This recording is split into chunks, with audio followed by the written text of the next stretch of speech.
All right, ladies and gentlemen, you already know what time it is. You know what we do at the end of every single month. It is time for those good old One Piece reflections. We only got 2 chapters of One Piece in the month of June, and I think it's best if I say the rest when you see my face. Yo, peoples, Kyushu92 here. Welcome back to One Piece Reflections, where I, at the end of every month, go over the chapters of One Piece that we get. And we only got 2, so this session, I feel, may not be as long as it was last time. Because if I look at the list, we had 3 whole chapters. And I think I spent like the first chapter of May going over just that alone. But with June 14th and June 28th, we only got 2 because we went on break before. And we're getting another chapter because we didn't go on break again after the last chapter that we got. So we'll discuss that here in a moment. But it's good to see everybody here, even if you're just chilling in the background, don't even worry. So we started with chapter 1185.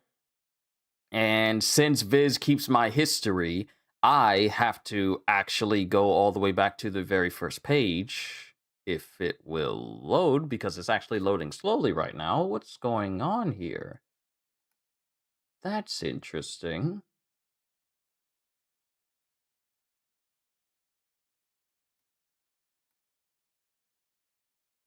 Is Viz going through a little bit of a tight spot right now? No worries, I have the Viz app, so I can go through it that way. That works out just fine. And I saw something move. And it's all good. So let me go over to the newest chapter. So chapters 1185. Yep, the app works just fine, so I can just easily just use the phone. Chapters 1185, Mind Your Own Beeswax. Now, in this chapter, we have the continuation after the last one, where Brook was being taken care of by Reuven and being tended to by Candel. And because of the example that Kendall was setting, Brook learned his fencing swordsmanship from her and also got a good education and had a absolutely wonderful life, but still had a penchant for trying to want to look at women's panties even as a kid. And even when Candel chastised him, Brook pretty much ignored it. Took too long to respond. That's interesting. Viz usually comes in clutch when I needed to, when I'm looking at it on my computer here. Interesting. But I could just use my phone right here, and I could just see you guys here. But Brook is basically Candel's squire, and she teaches him proper manners and speaking etiquette, which is why Brook speaks the way that he does later on in life. That is solely because of Candel teaching him how to properly speak. But his attitude when it comes to looking at women is basically been the same since childhood, and that's something that Candel was never able to get out of him. And even when Candel was being praised by Brook, she was like, sidestepping him, not giving him the attention that he wanted. Maybe I need to exit out of this tab and then go into a new one? Because I really want to see it on the page, but the website for Viz actually seems to be down. Wow, interesting. It seems to be down because it's not loading up properly. Huh. Is something happening over in Japan right now? But it's fine. So Brook is looking, wow, yeah, it literally just said, like, we can't load up the page for Viz. Like, at all. Huh. Interesting. But Brook is training and being taught by Candel, and we see him having some shades on, with Candel going, "You don't like your uniform? If I conform to school culture, I'll lose my touch for writing good music. But the convoy uniform, now that's what I want to wear someday." And Brook is seen, being one of the oddballs of the establishments that he's up at. And Candel is kind of reprimanding him, but at the same time, when he's sleeping, she can't help but like him still, because of that endearing attitude. And then we have, members of the Royal Guard just chilling with Brook. And then Brook training in fencing with Candel. And Brook asks her, "Are you in love with any particular man, Candel?" And she says, "Lady, and yes, but he is far out of my league. So I trained very hard with the sword so that I might be as close to him as possible. I bet he'd like you if you dress more ladylike. That's not necessary. I'm happy simply being at his side." His side? Are you talking about me? And mind you, us adults can already pick up that she's specifically referring to Reuven, but Brook is all like, "Oh, you're talking about me." And it's like, no. You just got here, boy. You just got here. So I don't know why you feeling up all on yourself like you a big shot or something. But no, she talking about Reuben. And then Brooke is just casually carrying on conversations like, "Lady Candel, do you wear women's underwear too? Wear men's underwear too?" And she says, "No." "What? Then show me them." And she says, "Brooke, you still haven't learned any etiquette. When asking a favor of others, you have to speak politely." "Then would you mind showing me your panties then?" And that is the one lesson out of Candel that has been permanently ingrained in his brain. Even though it's a rude comment, it's still something that he still keeps in his brain all like basically 80 years later.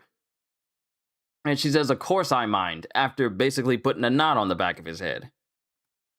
I'm still trying to refresh Viz, but Viz definitely looks like it's down today. That's interesting. Yeah, it's definitely down. But strength and etiquette are equally important. Really? Then I'll do better. I'll try harder. And then we see time pass, and then we cut back to, later in the flashback when Brook is chilling with Shuri, saying Lady Candel is the light of our admiration, the sun that shines upon our country. Which reminds me, one time a ship from the world government washed up on Hesperia, and the kingdom was stunned to encounter a type of authority we'd never experienced before. And Shuri goes, "The celestial dragons?" "That's right. They certainly threw their weight around. Lady Candel was bedridden for several months after that due to fatigue, and you wouldn't believe how gloomy the people were during those months. However, that was only the precursor to wonderful news, Princess Shuri. Your father, the beloved uncouth prince, ascended the throne, and at the same time he married your mother, Lady Candel. The stage of Hesperia was engulfed in the cheers of the audience, and then you were born."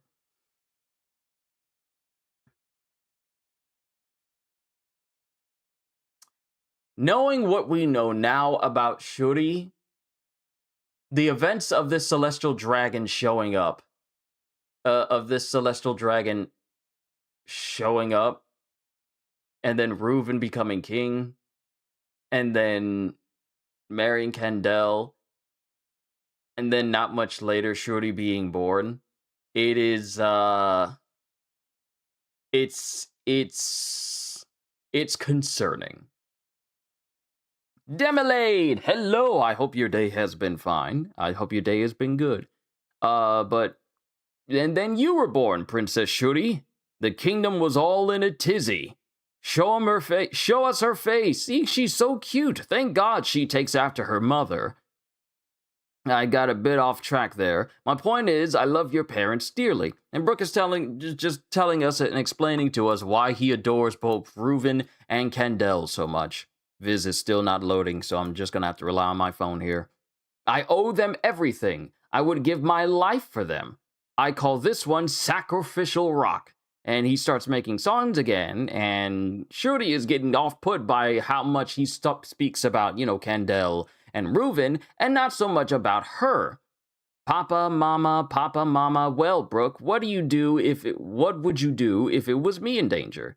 "The same thing, of course. I would give up my life, yes indeed. Because I'm Papa and Mama's daughter? Because it's you." What? But mind you, Brook pauses. Brook pauses before he says this. "Why did you pause? Be honest with me." And she's pouting until Brook gives her some candy. And then it's back to Shuri fence training with Brook, and she's just continuously chilling with Brook. "Papa, father, don't be a child." "I love you too, father." And then Reuven is just looking exasperated while his wife Candel is right there next to him.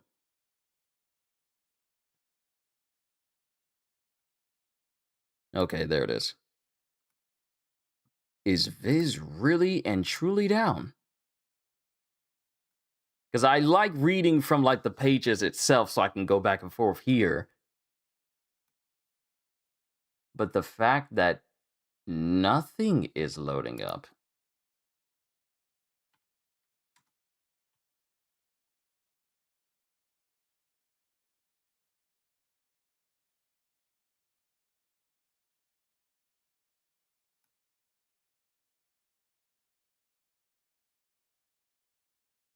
Because it's not like I have a bad internet connection. It's kind of weird. Yo, Kitty, what's going on? I gotta rely on my phone right now in order to read the chapters, simply because the Viz website appears to be having some connection issues. Mind you, it's not an internet issue for me, but it appears to be having a connection issue where I can't actually look at the manga pages up on my screen right now. So thankfully, I have Viz on my phone, so I can look at all the pages here. I'm just not used to it because I prefer to look at it through my monitor. But I can see you guys just fine. But we see Shuri be intended to by Brook. Like when she gets her finger cut, he tends to her. When she's in the rain, he tends to her. When she starts growing a little bit more, he's measuring her. Mind you, Brook is like 9 feet tall, so everyone might as well be short to him. But Brook trying to flirt with ladies and asking to see their panties, and she's just kicking him because of how stupid that notion is. Brook being scared by ghosts, and both of them just singing a Mind Your Own Beeswax song. And then everything looks like it's going well in Esperia. So many happy moments, so many good times. It's like this life could just keep on going forever. Nothing bad will happen until the year that Shuri turned 15. Esperia lost its music, and even one musician tries playing on a violin and it sounds absolutely horrible. Like, for example, hold on.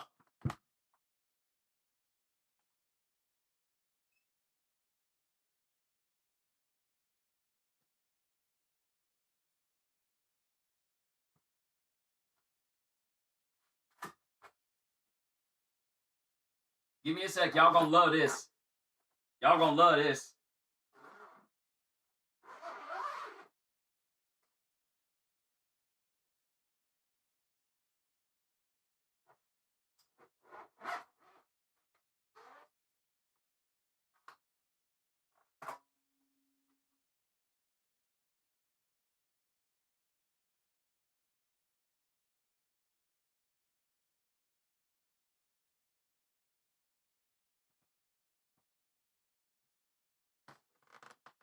The year that Shuri turns 15, the sound of all the instruments of Esperia turn bad. So it's like,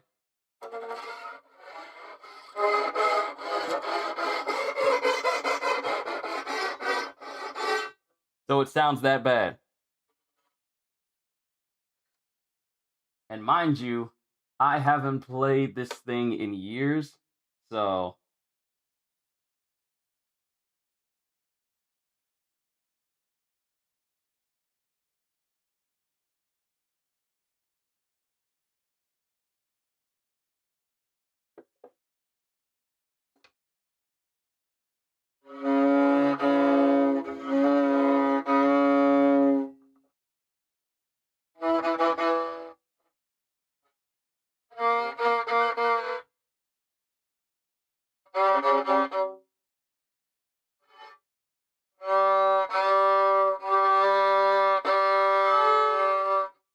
it sounds bad. It sounds bad. Basically, like, mind you, I haven't picked up this violin in a very long time, so I need to put some wax on the hairs and everything, and I need to properly tune it. But it says the year that Shuri turned 15, and then everything just sounds bad.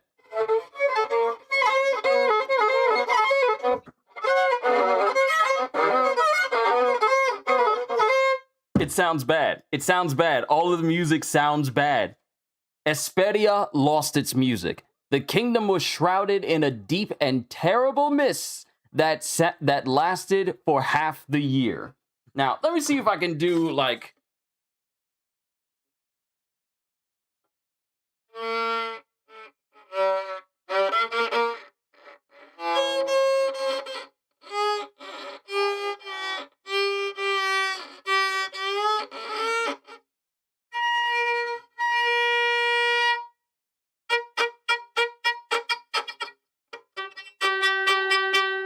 Yeah, it definitely. I'm sorry. I'm sorry. I really need to tune this, and I really need to take better care of my violin. I had like a violin phase for a while. It was a it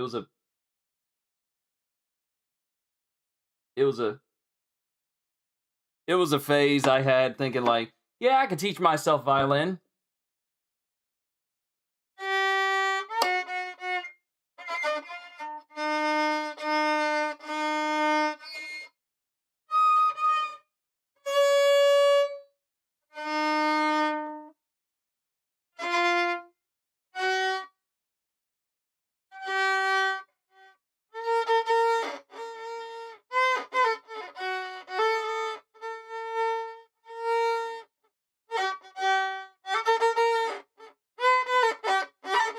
I'm trying to do the in Not As Good Teacher, he plays that in the piano. Oh, I know he's gifted. I know he's gifted. That was a very long and convoluted way.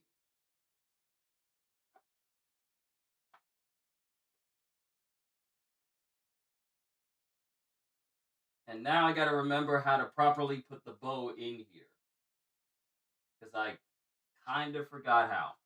Ah, there it is. I got it.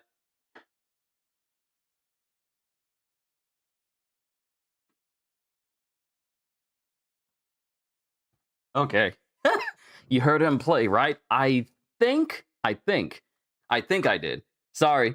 That was a bit of a strange tangent, but it was like I had to make the best possible example of how the music went bad for Esperia. What used to be beautiful music just turned into horrible string grinding screeches. Esperia lost its music. The kingdom was shrouded in a deep and terrible mist that lasted for half the year. The country's heritage, its treasured instruments, all rotted, and the mist curdled into smog. On a side note, you sound kind of stuffy. As in the audio?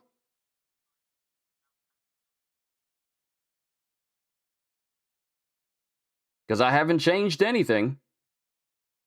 Audio wise, I haven't changed anything. Is it because is the mic pointed towards me?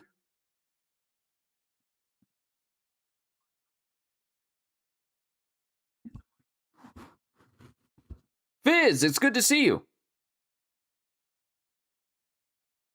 I haven't changed my audio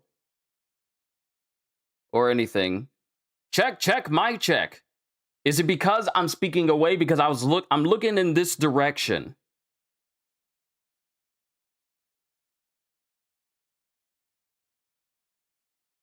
Moving the mic helped? Okay, cool. I had to change it because I feel if it sounds stuffy, it means the mic is not properly turned towards me.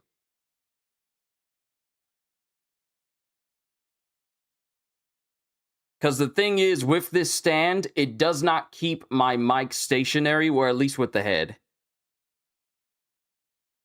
The cord will kind of turn it towards it because where this thing attaches is loose. It's not fixed and will not stay in that one particular place. But yeah. But the country's heritage, its treasured instruments, all rotted and the mist curdled into smog that swallowed the island whole.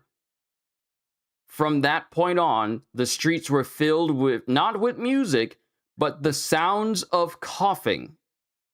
And Brook is still trying to keep everyone's spirits up, even though he is, suffering as well, coughing and hacking because it's pretty thick. The poisonous smog racked the lungs of tens of thousands and took several hundred lives. And then we have Candel proclaiming to everyone, the mist will clear. I know it will. But among all of those, Candel also passed. In the face of many baffling and horrific events, the kingdom grew weary and numb. And even after the mist lifted, the scars it left were felt deeply by all. Hope you hit your sub goal. Well, thank you. I'm looking forward to it as well. But everyone is mourning the loss of Candel because she also succumbed to this smog that was basically taking the lives of hundreds, if not thousands, of people. Shuri is crying. Brook is crying. Reuven is at her grave crying as well. And then it's announced by one of his guards that, Your Majesty, we can no longer afford to make the heavenly tribute payments to the world government. And then we're back with Shuri, who's training. We're back with Shuri's training with Brook. And then it starts to rain outside.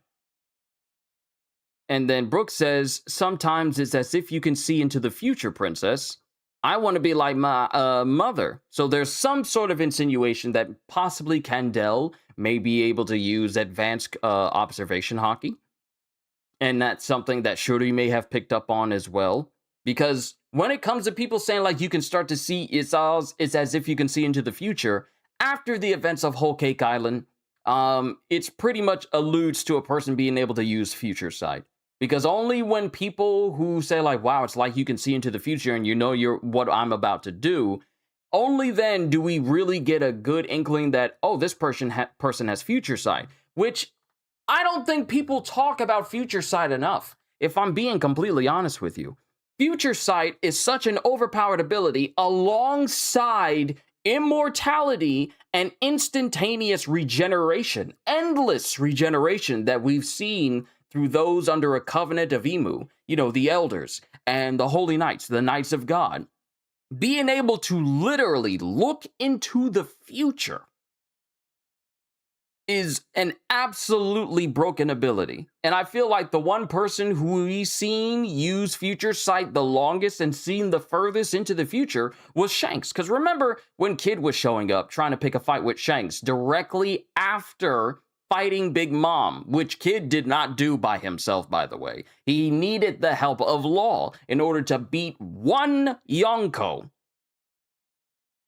So when Kid showed up, being all loud and boisterous, saying like, Akagami! I'm gonna kill you and all your friends! And then Shanks saw literally whole minutes into the future, seeing all the destruction that Kid was going to cause, and said, nah, we're not having that. And then instantaneously blitzed him before Kid could even fire. And that's when when Captain Kid became useless Captain Mid, and got one shot right out of the story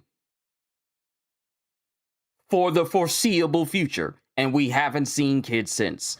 The ability to look into the future is an ability that we don't really speak too much on, because only those who are strong really can use it. When you think about it, it's not just an ability that those who are weak can use. So I can see in the future, but I don't have the strength to, keep that future from happening. It is usually reserved for people who are exceptionally strong in the One Piece world. So for Brook to reference that Shorty has the potential, like, it alludes that maybe Shorty has the potential to have future sight as well. And it also kind of brings into question her lineage, which we will discuss in the next chapter. But he says, sometimes it's as if you can see into the future, princess. I want to be like my mother. You certainly have the potential, but I don't think your father will allow a princess to fight on the front lines of battle. Father seems to have something weighing on his mind these days. I can imagine what it's about, but there's nothing we can do. My only option is to serve the king faithfully. I thought you wanted to be a pirate, Brook. My onus comes first. Dreams are a secondary matter. Oh, okay, well, when you leave, I'll go with you. You can't. I will. And she's arguing back and forth with Brook. And then Reuven explains to all of his troops that there's going to be a war against the world government because they demanded 1,000 slaves from the kingdom of Hesperia to compensate for their lack of heavenly tribute. When I hear about the heavenly tributes of the celestial dragons, I so look forward to their downfall every single time. Just every single time, because their heavenly tributes is nothing more than just rich people getting paid. Because how should I put this without bringing real world antics into it? You would think, let's say hypothetically, in a fictional world, that money asked of you for you to continue to live as you are, you have to take a portion of your money, and that money is supposed to be used to better the environment that you're in. It's supposed to better the country that you're in, but secretly, well, actually not secretly, it's obviously just used to make it so that the rich people stay rich and you still have to boil and toil and trial and tribulation your way into a living, but you still got to give a portion of what you have to these people who do not care if you live or die. And if you can't pay them, then they just demand that you give them people. Not money, people. To be used however they see fit, whether as slaves, entertainment, or beasts of burden. If you cannot pay us money for us to essentially see you as people, see, here's the thing though. Heavenly tributes are not just to appease the celestial dragons. It is literally you paying to be seen as human. Because as we've seen in the story of One Piece, those who are not affiliated with the world government are not seen as human, and they are seen as having no rights whatsoever. You are essentially paying to have the rights to be recognized as a human.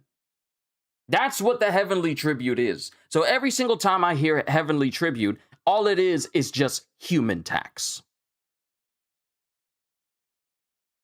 Human tax. Taxes to be recognized as a human being.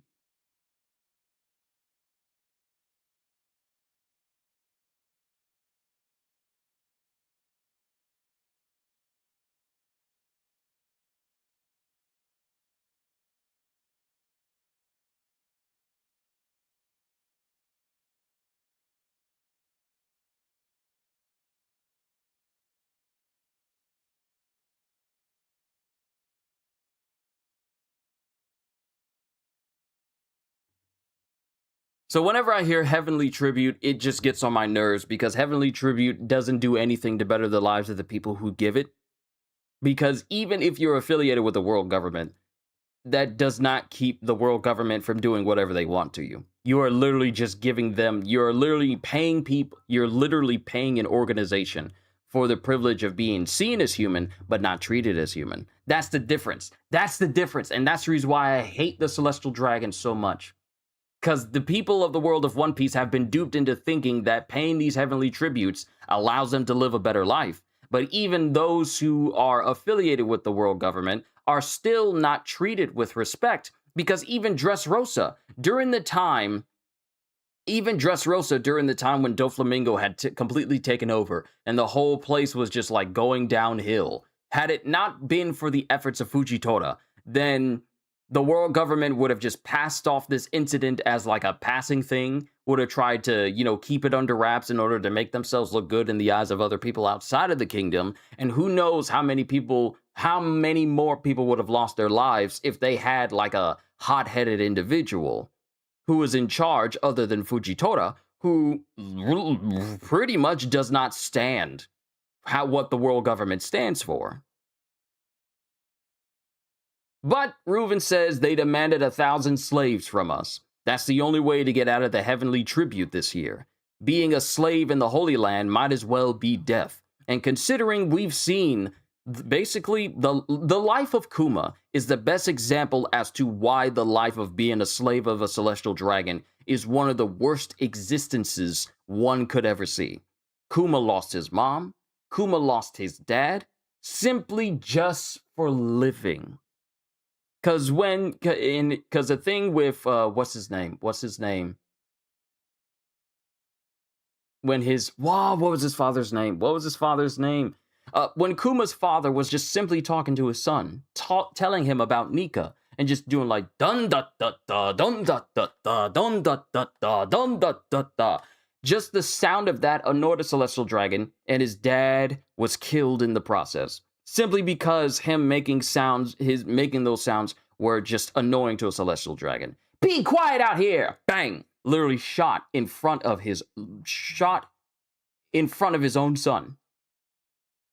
And then after that, continued to be a beast of burden, and then made to be in this hunting competition where the celestial dragons hunt people for sport because it's fun. It's fun. Not only that, but they do it on an island that is not affiliated with the world government, so they can pretty much kill the entire populace, so they can take everything that belonged to those people on the island in the process. Such was the case with God Valley, where the king of God Valley was essentially shot just for protesting as to why the celestial dragons chose to make his kingdom, the kingdom of God Valley, their hunting place. So being anywhere near a celestial dragon is a death sentence. Being a slave is a fate worse than death. At least you get to choose how you die if you're away from them. But a celestial dragon will force feed you devil fruits just for an amusement. That is so sad. That is the mindset of a celestial dragon in the world of One Piece. People like you and I, we are not seen as human. We are not seen as worthy of notice. We are not seen worthy of respect. We're not seen as anything other than an object to be used. Simply, they refer to people who live beneath Marijois on the lower half of the Red Line. Because Marijois is, for those who don't know, is situated on the Red Line itself. This gigantic mountainous wall that basically circles the entire planet, the entire blue planet of One Piece. They reside there. And that is considered the land of the gods. Anything even remotely below it is called the lower world, the lesser world, the world of trash, of lesser beings, the world of insects. They refer to human beings as insects. So unless you're already a celestial dragon, in lineage and in title, you are less than nothing. Even those who attend to them and are by their side all the time, their guards, their agents, even their security detail, they're seen as trash if even their smallest little whims are not appeased. And when a celestial dragon doesn't get their way, they have the authority to call for entire regions to be razed to the ground simply because something simply bothers them. I tripped over this stone in this street. They can literally have an entire nation wiped off the map just for an inconvenience. So, when it comes to anything related to Marijois, being a regular person in Marijois, you are not living any sort of good life at all. There's never been a singular instance where anyone who came from the lower world, has actually lived a good life in any way. And was actually happy to be there. Koala, who was a young child at the time, during the time of Fisher Tiger's, raid, and Fisher Tiger, and with the help of Shanks, actually, with the help of Shanks, Koala was a girl who was so conditioned to obey the every whim of a celestial dragon that even when she was harmed, she had forced herself to always keep a cheery disposition so that the threat of death would never be upon her. when she was, being beaten up by Arlong because Fisher Tiger took her away, she one part of her wanted to cry, but she immediately got back into a happy disposition because that appeased the celestial dragon that she was stuck under. She was literally brainwashed into making herself be happy even when she was being harmed. This is just one of hundreds, if not thousands, of atrocities of the celestial dragon. I said all that to say this. Like Reuven said, being a slave in the Holy Land might as well be death itself. Because if you live, you are not going to have a single moment of peace. And if you fail to appease the celestial dragon you are enslaved under, you can easily be killed and they will find someone else. You are not only a usable tool, but you are an expendable tool, and you will have the worst days of your life. Psychological torture to make a person obey. Exactly. There have been many people who were liberated from Arijwa who had that mindset. It wasn't until Koala had her, and also another thing is that whenever you are a slave to a celestial dragon, you get branded as a visible sign that you are the property of a celestial dragon. And this extends not just to adults. This goes all for children as well. Children are not exempt from the cruelty of celestial dragons. If the events of the God Valley incident is any indicator, your age makes little difference in how they treat you. Because in the eyes of a celestial dragon, the look of one insect is literally no different from another. The age of one insect is literally no different from another. They're all insects, all the same.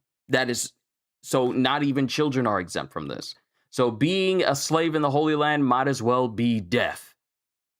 The government will be coming here in 2 months, but I'm not going to choose sacrifices to be handed over to them, which puts Reuven as one of the best kings of One Piece, in my opinion, because even though his nation had fallen to ruin, to the point where he couldn't even keep his own nation still affiliated with the world government so they could receive aid or whatever, he still chose the lives of his people over appeasing these celestial dragons. He straight up told them, before all else, there's going to be a war. We're going to war with them. They wanted 1,000 slaves, but I'm not handing over a single person from my kingdom to them.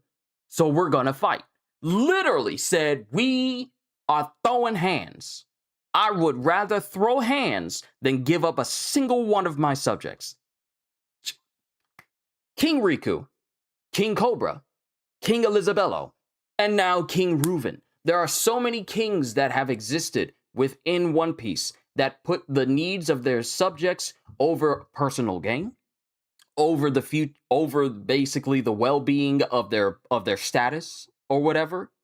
There are so many kings in One Piece that put the needs of the many over the needs of the few. And Reuven is yet another such example of a king that would rather, and another example would be Harold. But Harold was misguided in thinking that the world government actually would consider his opinion of becoming part of the world government so that the world could see the giants in a much more positive light. They did not care about that. They only cared about what Harold could offer them, which was essentially an entire nation of incredibly powerful giants. And that's all they wanted.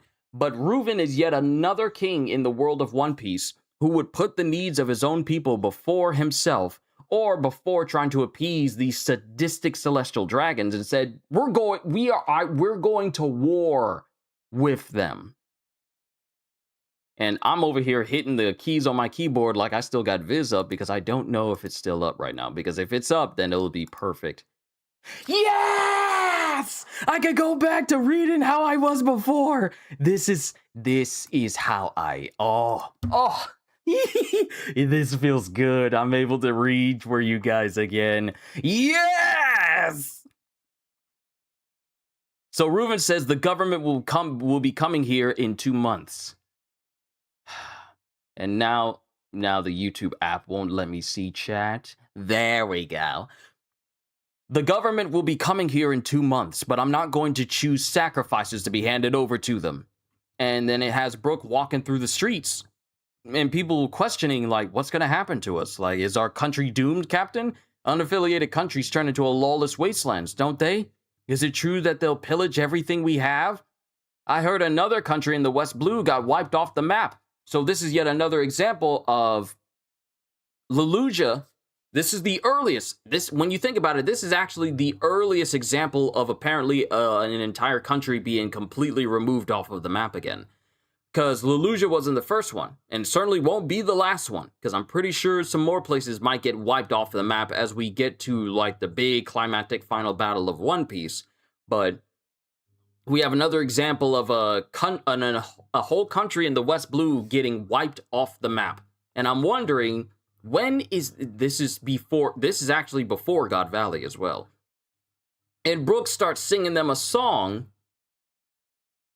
getting everyone's spirits up, getting everyone all happy and everything, because this is the only way that they're going to be able to survive such a thing. And then the fighting starts. The world government shows up, and the royal guards of Espedia start fighting the world government. And Brook does the very best he can to basically slice apart every single agent and every single world government sailor, marine, and he's just slicing all through them. Commander, the enemy's reached the palace. Block off the stairs, I'll go in. And mind you, Reuven is telling Shuri back then, but why can't I fight? Don't be stupid. If they take you hostage, then our arms are tied. And we got some different agents. We got some different Navy soldiers and some world government agents going, it's the guard! And Brook slices through every single one of them. And he continues to slice through every single one of these world government cronies. And then Brook starts to get up into the palace itself, and he opens the door, and what we have is an unknown individual smoking in the background, while Shuri takes on the appearance of someone who's been Domi reversied. Then we have Reuven, who's laying on the ground, who also appears to have been Domi reversied. We have the flaming silhouetted shape of Marcus Mars, Saint Marcus Mars, hovering over Reuven's apparently dead body, because Reuven is laying in a pool of his own blood. Brook is looking absolutely bewildered. Shuri is standing there, horns and wings and all, and this strange person is smoking in the background. And then Shuri speaks, going, the war's going to be over, Brook. Aren't you happy? And Brook can't say anything, as he witnesses the death of the very person who gave him such a better life. And that is the end of chapter 1185. All right, you have a wonderful day. Holster, it's good to see you.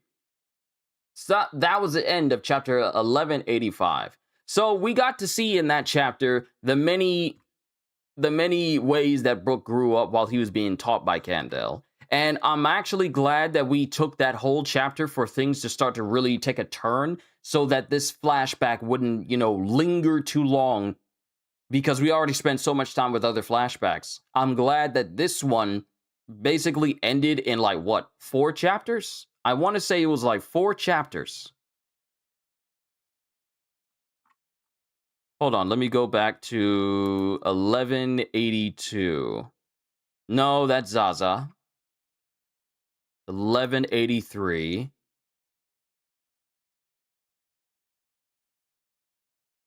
Yeah, 1183, 84, 83, 84, 85, 86. Only 4 chapters.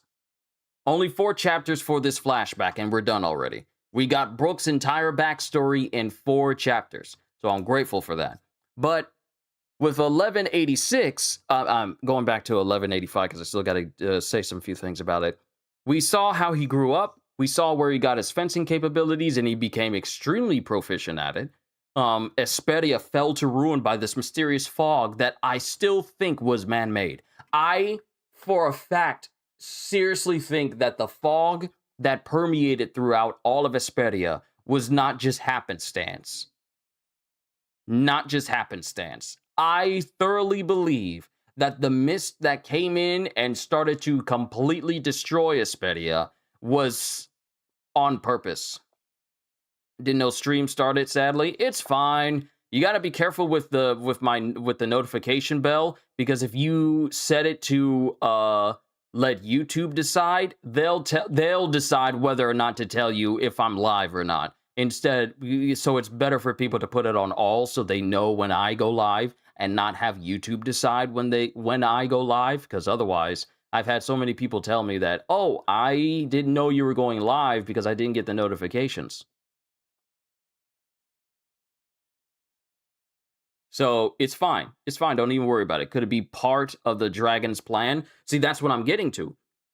It seems so convenient that this mist would come out of nowhere. It would destroy the very infrastructure of Espedia itself. Sorry, my playback on my phone is a bit loud. It seems that this mist was potent enough to not only wreck the entire infrastructure of Espedia, pretty much the only way, the main way that Espedia made money and was able to pay for tributes, it basically destroyed their way of life completely. And in the process, severed, basically racked through the entire population, where tens of thousands of people, including the Queen, died.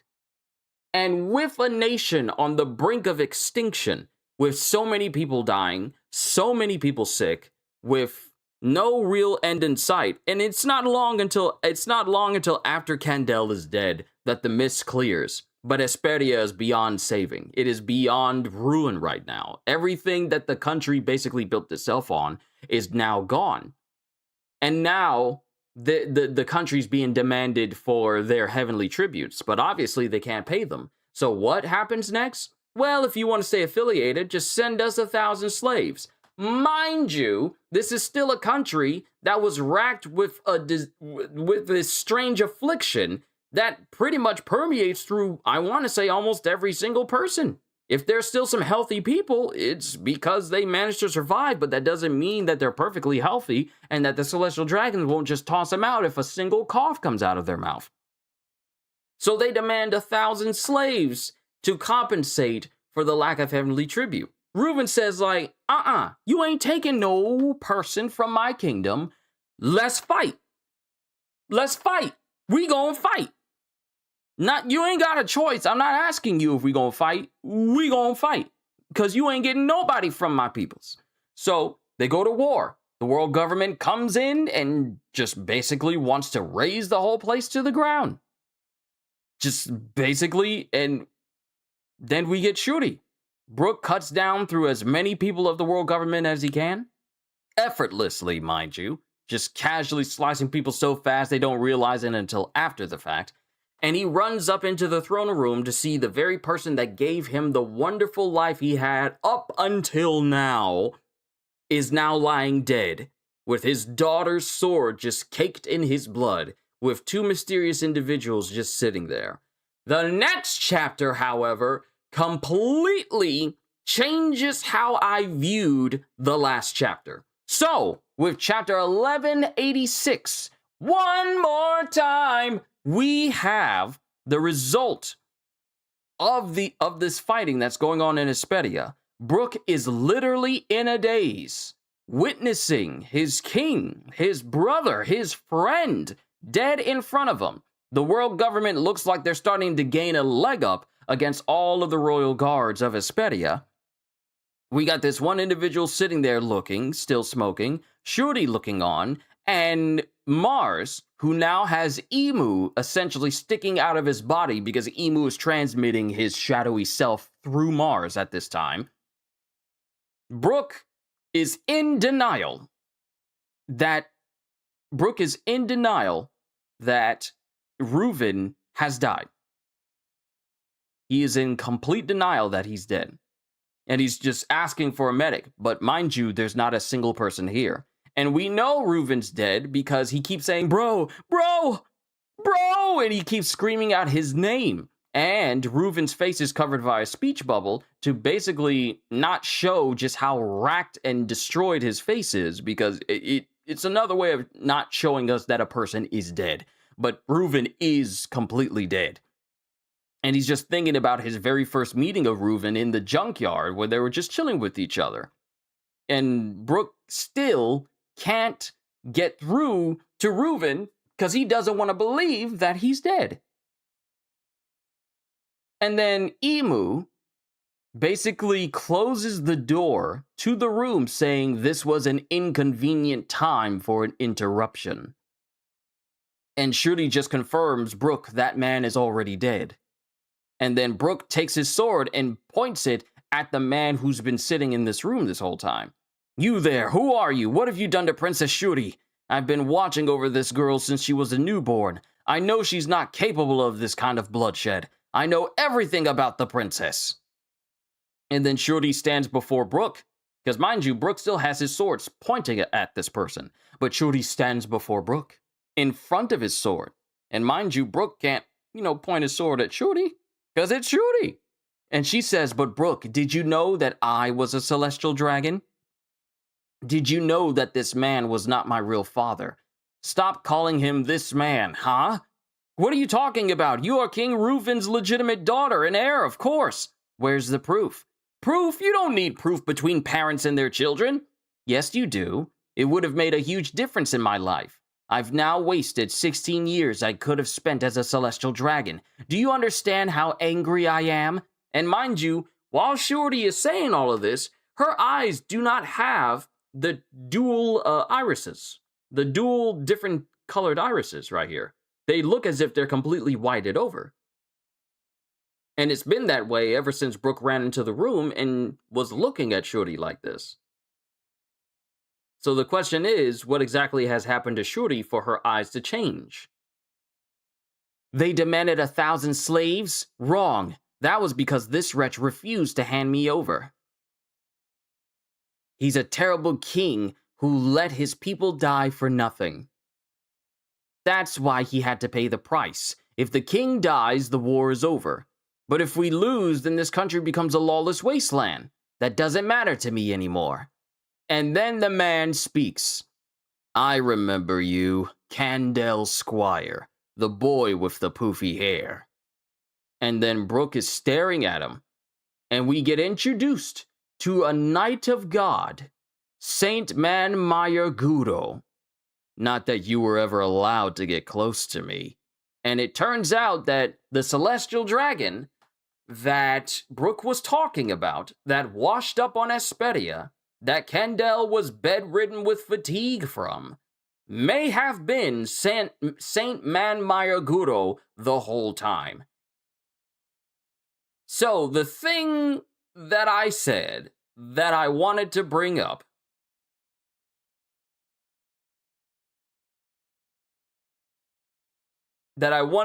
is, it might be better if I bring it up after these next couple of pages.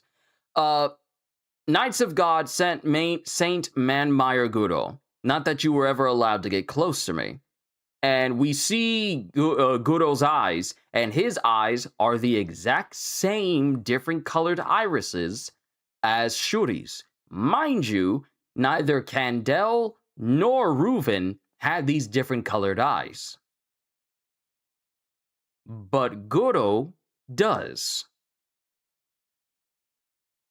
And Brook falls back as he recognizes those eyes. Normally, I wouldn't come to a backwater like this just to recover a single measly whelp. But her bipolar irises are an extremely rare trait, and the Great One desires her. While it may not have awakened for me, perhaps she can, and before Gudo can fully explain what these bipolar irises are capable of awakening into, Emu stops him, saying, Thou speakest too much, Gudo. Oh, my apologies, Great One. Make it quick, Shuri. So, this chapter confirms that Shuri is not the daughter of Reuven, but the daughter of Saint Manmeyer, but it's Saint Manmeyer. She is actually the daughter of Saint Manmayaguro and inherited his bipolar eyes. So, the reason why I said when Celestial washed up on Hesperia and we were told that Kendall was bedridden with fatigue over having to deal with this Celestial Dragon, then a little while later, Reuven becomes king, marries Kendall, and mind you, it was told to us that it was months later. Months later, Kendall and Reuven are married, and not long after that, Shuri was born. I don't think I need to go into detail as to how Shuri was born just a short while after Kendall and Reuven were married.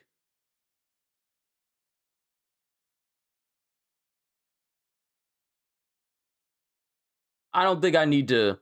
I think most people can put two and two together.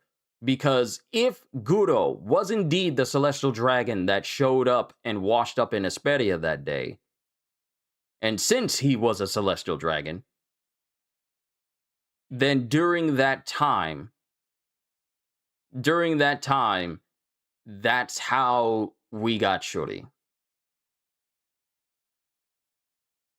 And it truly is messed up. These celestial dragons, yeah, handing over, I don't know, refusing to hand over your kid, even if not biologically, is a pretty valid reason. It's a very valid reason to go to war. Handing over any kid is a hard pass. Indeed. Yeah, but yeah, these celestial dragons need to go. Because this is the second example of a child being conceived by a celestial dragon. As a result of, someone who was unwilling.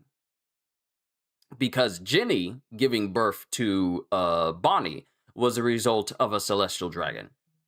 And the same can be said for Shuri. I wonder how many times this has happened. We already know of Garling's kids and Shuri Gunko. Imagine how many kids they took away like this after killing their mothers. So here's the difference, though. Garling took the kids because he wanted Garling took the kids because he also saw Shaki as a person worthy to be his wife. See, Garling had no problem, sowing his wild oats wherever he wanted. But having twin sons, that was something that he couldn't leave in the lower world because it was like, I got two sons. I could possibly raise them to be like me. Also, I got Shaki. Well, we have Shaki. If I win this competition, she'll be made my wife. And the fact that Garling says, I finally found a woman who is worthy of me. After the woman he was with gave birth to his sons, he says, don't even worry about it. Our sons will live with me in Marijois.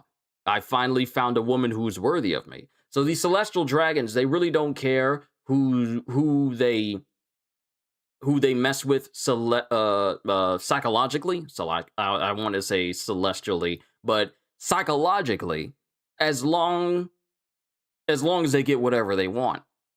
And I said this before, celestial dragons are incredibly depraved individuals. So, given what we know of Guro, to be honest, Garling honestly loved both his sons in his own twisted manner. He didn't abuse them in any way. Even when Shanks came back after being in the lower world, Garling didn't treat him any different. He was just looking forward to having his sons again. Now, the difference between Guro, though, is that he refers to Shuri as a measly little whelp. So, for all we know, and from what it appears, he frankly really didn't care about Shuri at all. He only came back for Shuri because Emu wanted her. Not because he wanted his daughter, but because Emu wanted his daughter. Shanks and Shamrock are a bit different because that seemed Seemed consensual, and Magnolia seemed taken aback by this, so I'm guessing he was hiding his true self pretty well while he was there with Magnolia. Is that her name? Is that the name of Shanks's mother? Shanks and Shamrock's mother, Magnolia? We never got it. Wait, we never got her name during the chapters. Was this revealed in an SBS? Have I missed out? So I feel that's different than from characters like Gunko and Bonnie to get SBS. Oh, cool. I missed that. I did not know the name of Shanks and Shamrock's mother was Magnolia. Now, her having red hair, that much I know. Obviously from the chapters, but I didn't know her name was Magnolia. That's a beautiful name. But that's just my assumption. That Guro, when he washed up on Hesperia, that's when Shuri was, well, 114 to be specific. Gotcha. I still need to catch up on getting some of the missing volumes of One Piece that I'm missing. But we get Saint Menmire Guro telling Shuri to make it quick. And then Shuri goes ready to kill Brook. And Brook can't even bring himself to just be in this situation, saying, this can't be real. I must be dreaming. I changed your diapers. I know everything else. I know everything about you, Princess Shuri.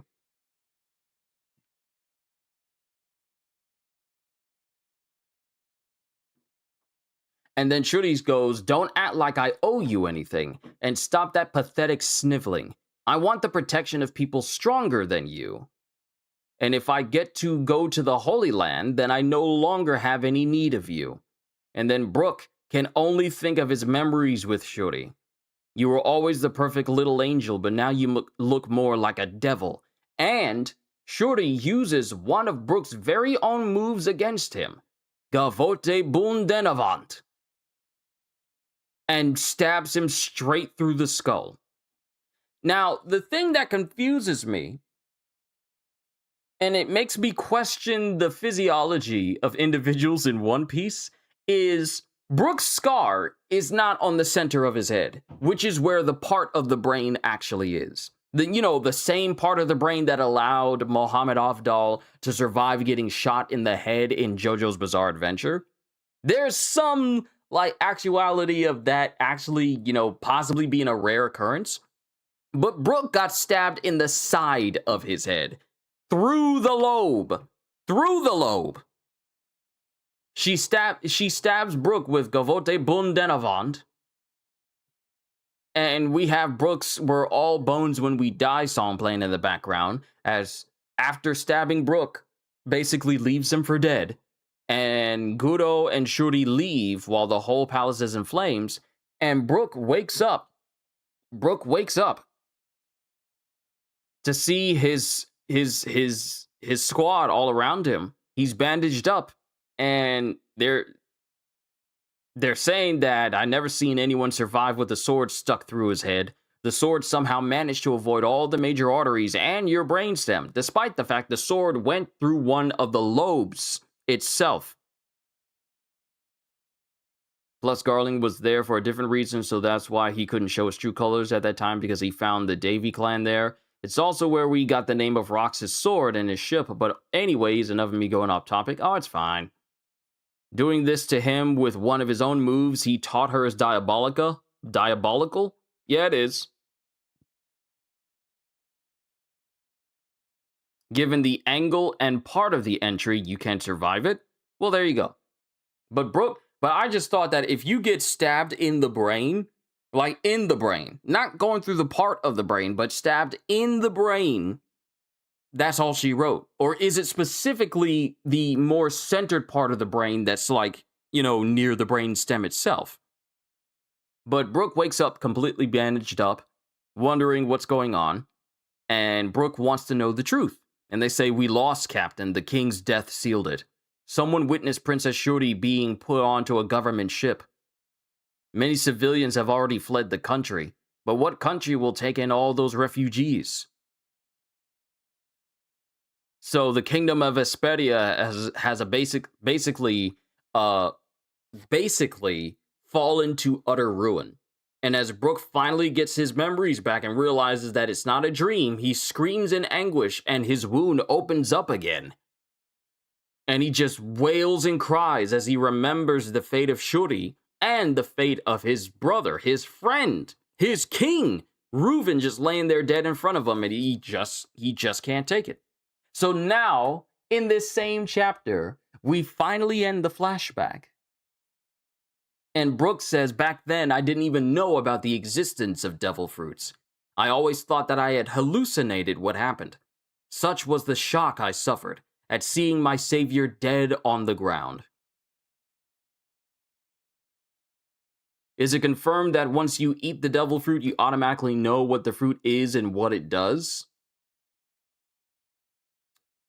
I believe it's more so like when you eat a devil fruit, you gain a good understanding of what the fruit is. Now, mind you, that doesn't mean you necessarily know exactly everything that it can do, because even after 2 years, some people were able to learn even more capabilities of their devil fruit, but you gain like a bit of a good understanding of what your devil fruit power can do when you bite into it. Some people look it up and understand what it is beforehand. Other people's gain an understanding after having eaten it. So it really does depend on the perception of the person, not the perspective of the person, but it depends on how smart that person is. Because once they eat a devil fruit, you tend to, because the way it's been said, you tend to get a good feeling of what this fruit can do when you eat it. Now, some people have that sort of information beforehand when they eat a certain devil fruit. Others just adapt as they go along. Because as far as we know with devil fruits,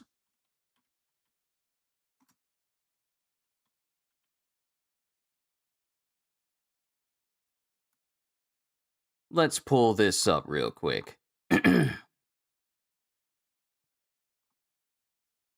All right. Go down here.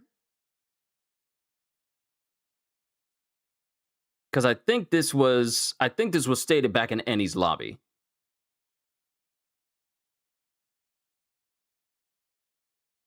Let's see. This was talked about in Enies lobby when Khalifa and Kaku were discussing like what sort of ability is it, and Lucci was telling them that you'll know once you eat it.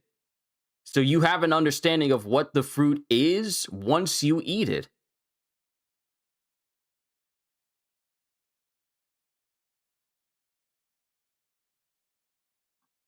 So I'm not looking for the list. I'm looking for the specific stating of that fact.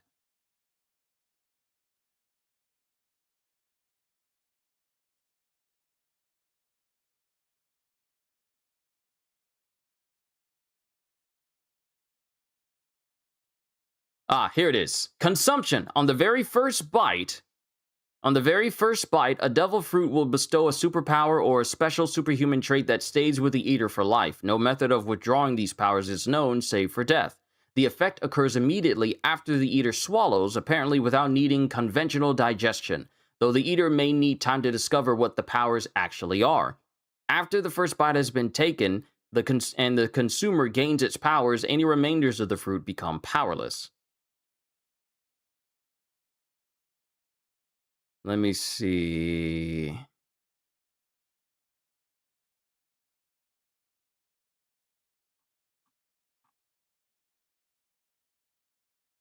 Because it was stated by Lucci, but I can't remember. I can't remember what that conversation was specifically.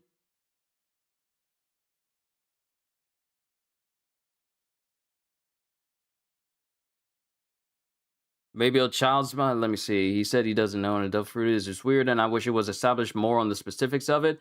But he couldn't have known that he ate one, which is why he survived. It's like getting the Bankai. With Bankai, you actually have to learn how to do that, and it takes years to do it, unless you're Ichigo, where it doesn't take you very long. But with a devil fruit user, some people gain an understanding of what the fruit is, but not the full scope of what that fruit can actually do.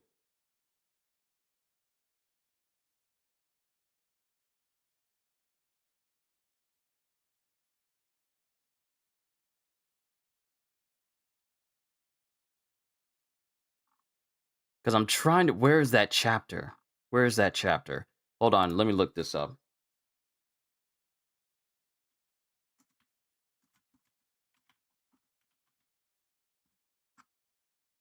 Let me see. What is that chapter?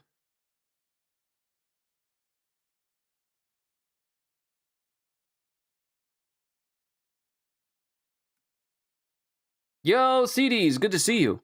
Hold on. Chapter 379. Chapter 379.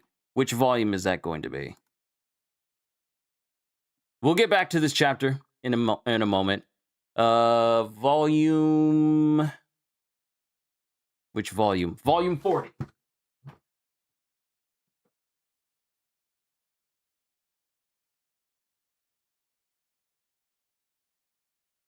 All right. Volume 40.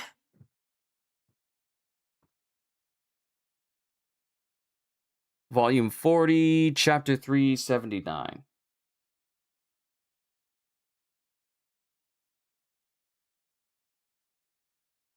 What the topic at this moment? We're talking about the concept of eating devil fruits and how they're immediately bestowed upon an individual. Okay, I went too far. I went too far.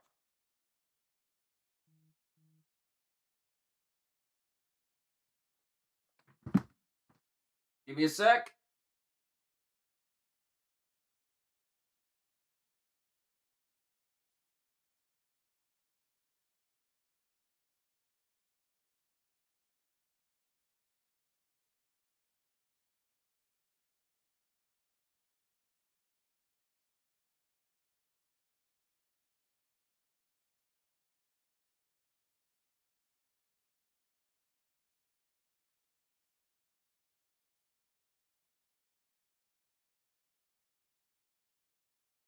All right, I'm back. Had to check in on Denim. He's feeling a little bit unwell. We're just giving him some pumpkin puree so he can get whatever's in his system out. So we're just looking after him. Let me see. Where's the page?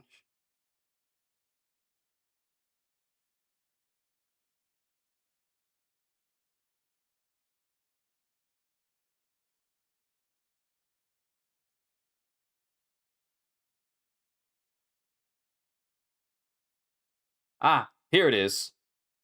All right. Chapter 379. Let's see. Later, there's something I want to give you, and this is Spandam speaking to them. First, introduce me to the last hope in this world. And we see the fruit, and they bring in Frankie. So let me go past this, because this is the volume where the fruit first debuted, but not when Khalifa and Kaku ate them. Because that's when it gets explained how fruit powers are, imbued into a person.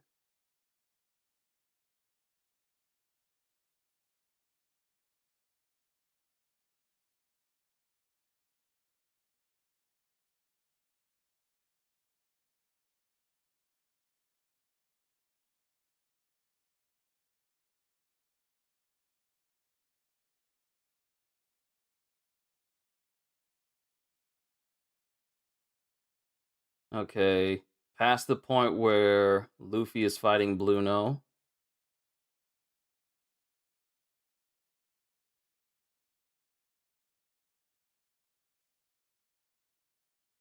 Ah, here it is. Here it is.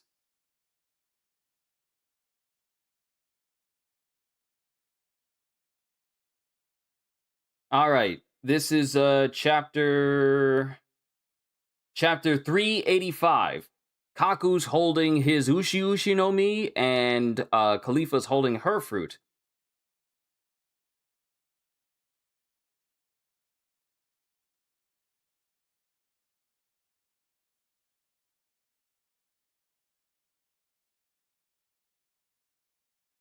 Here it is. Let's see. Jabra's going, but director, how did you get 2 devil fruits? Where did you find them? I have connections. Eat them for future battles. Grow stronger, CP9, but let me tell you one thing. Even I don't know what kind of devil lives inside them. And then it gets explained. It's not a fruit of this world. I sense a strange power, something like gravity, and they're not in the illustrated reference books. That's not so unusual. You learn the name of the fruit when you gain its power, but it's a gamble as to what kind of power you'll gain. You learn what the fruit is when you eat it, but you do not learn what it can do until after the fact, until you actually start showcasing the actual capabilities. That's as far as we know.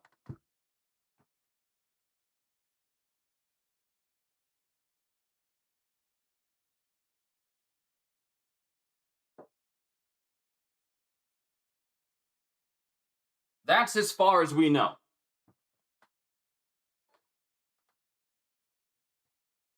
So you know the name of the fruit when you eat it, but you don't fully comprehend what you can do with it until you start showcasing abilities. Because Luffy didn't instantly know that he ate like a gum fruit when he actually ate it. So they can't know until the ability is used. Exactly. So that means that at some point in his life, Brook ate the Yomi Yomi no Mi and had no idea what it could do until after he died. He had absolutely no idea what the Yomi Yomi no Mi could do until after he died and came back to life. But by the time his soul returned to his body, he was basically reduced to a skeleton. But the devil fruit still allowed his body to be still reanimated in this state and keep his afro in the same process. So, yeah. Does eating a devil fruit give you info about that particular fruit? Just the name. Was this in Punk Hazard to the person who ate it where they explained the devil fruit? No. It was back in Ennie's lobby where it was first explained that if you could eat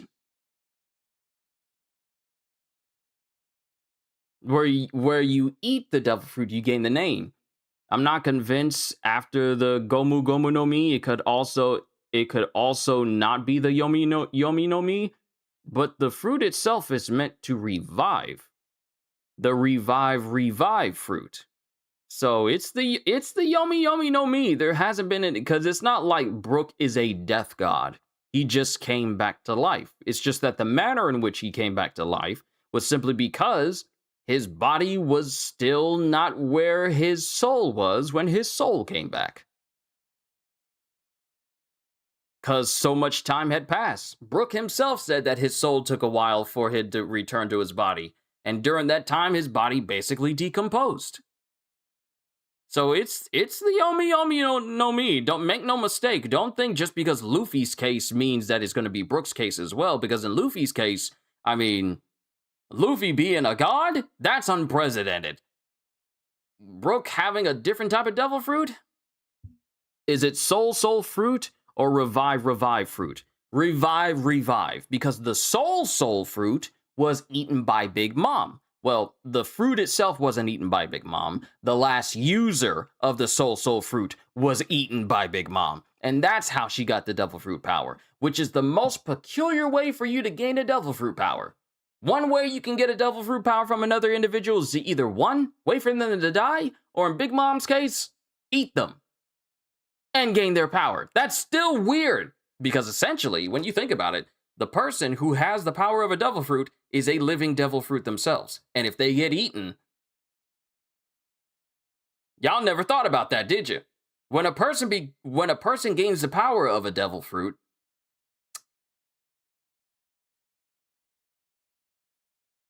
they essentially become a living devil fruit themselves. To be honest, Blackbeard could have gotten it the same way from Whitebeard, but Big Mom completely ate Mother Caramel. And Whitebeard didn't have any piece of his flesh missing after Blackbeard uncovered him from the tarp. So it's not like a matter of like Naruto where Madara bit a chunk out of Hashirama and then gained access to Hashirama's cells that allowed him to integrate Hashirama's cells and Senju cells into his body so he could learn like Sage mode. It could just be the heart. Then how come there wasn't a hole in his heart then? Or brain? How come there wasn't a portion of his head? How come his head was still intact after that? That wouldn't make much sense for the act of eating the heart or brain of an individual being the way that you gain a devil fruit power. It just seems it seemed as morbid as Oda can be, using that as the method of gaining the power of another individual is something you would only see Sylar do in Heroes. So I don't know if that seems like... That just seems too morbid of a way for a person to gain a devil fruit power. And that doesn't... And for me, that doesn't seem like it would be Oda's style to have that be a way for someone like Blackbeard to get Whitebeard's power. We don't know what he did inside the Black Cloak. You're right, we don't know. But him, consuming a part of Whitebeard does not seem like something that Oda would write into the story. It just seems way too odd and macabre for Oda to do that. It just seems off and unnecessary. We know Blackbeard would go to any lengths to acquire powerful devil fruits. Yes, but that doesn't mean that he's going to literally cannibalize someone in order to do it, though. That just does not seem right. That doesn't seem like it would make any sense. Because that would mean that during the War of the Best, the Marineford War, that in order for Blackbeard to get his hands on Whitebeard's power, he literally ate a piece of him. And that just seems off. I don't see Blackbeard literally eating a person just for Quake fruit. He would. You do not know. None of us know where Blackbeard would stop and draw the line at. But at the same time, I refuse to get behind the idea that he would cannibalize a body just to get it. There's a reason why the Yami Yami no Mi is seen as the most evil devil fruit, and I feel like the Yami Yami no Mi had a part to play.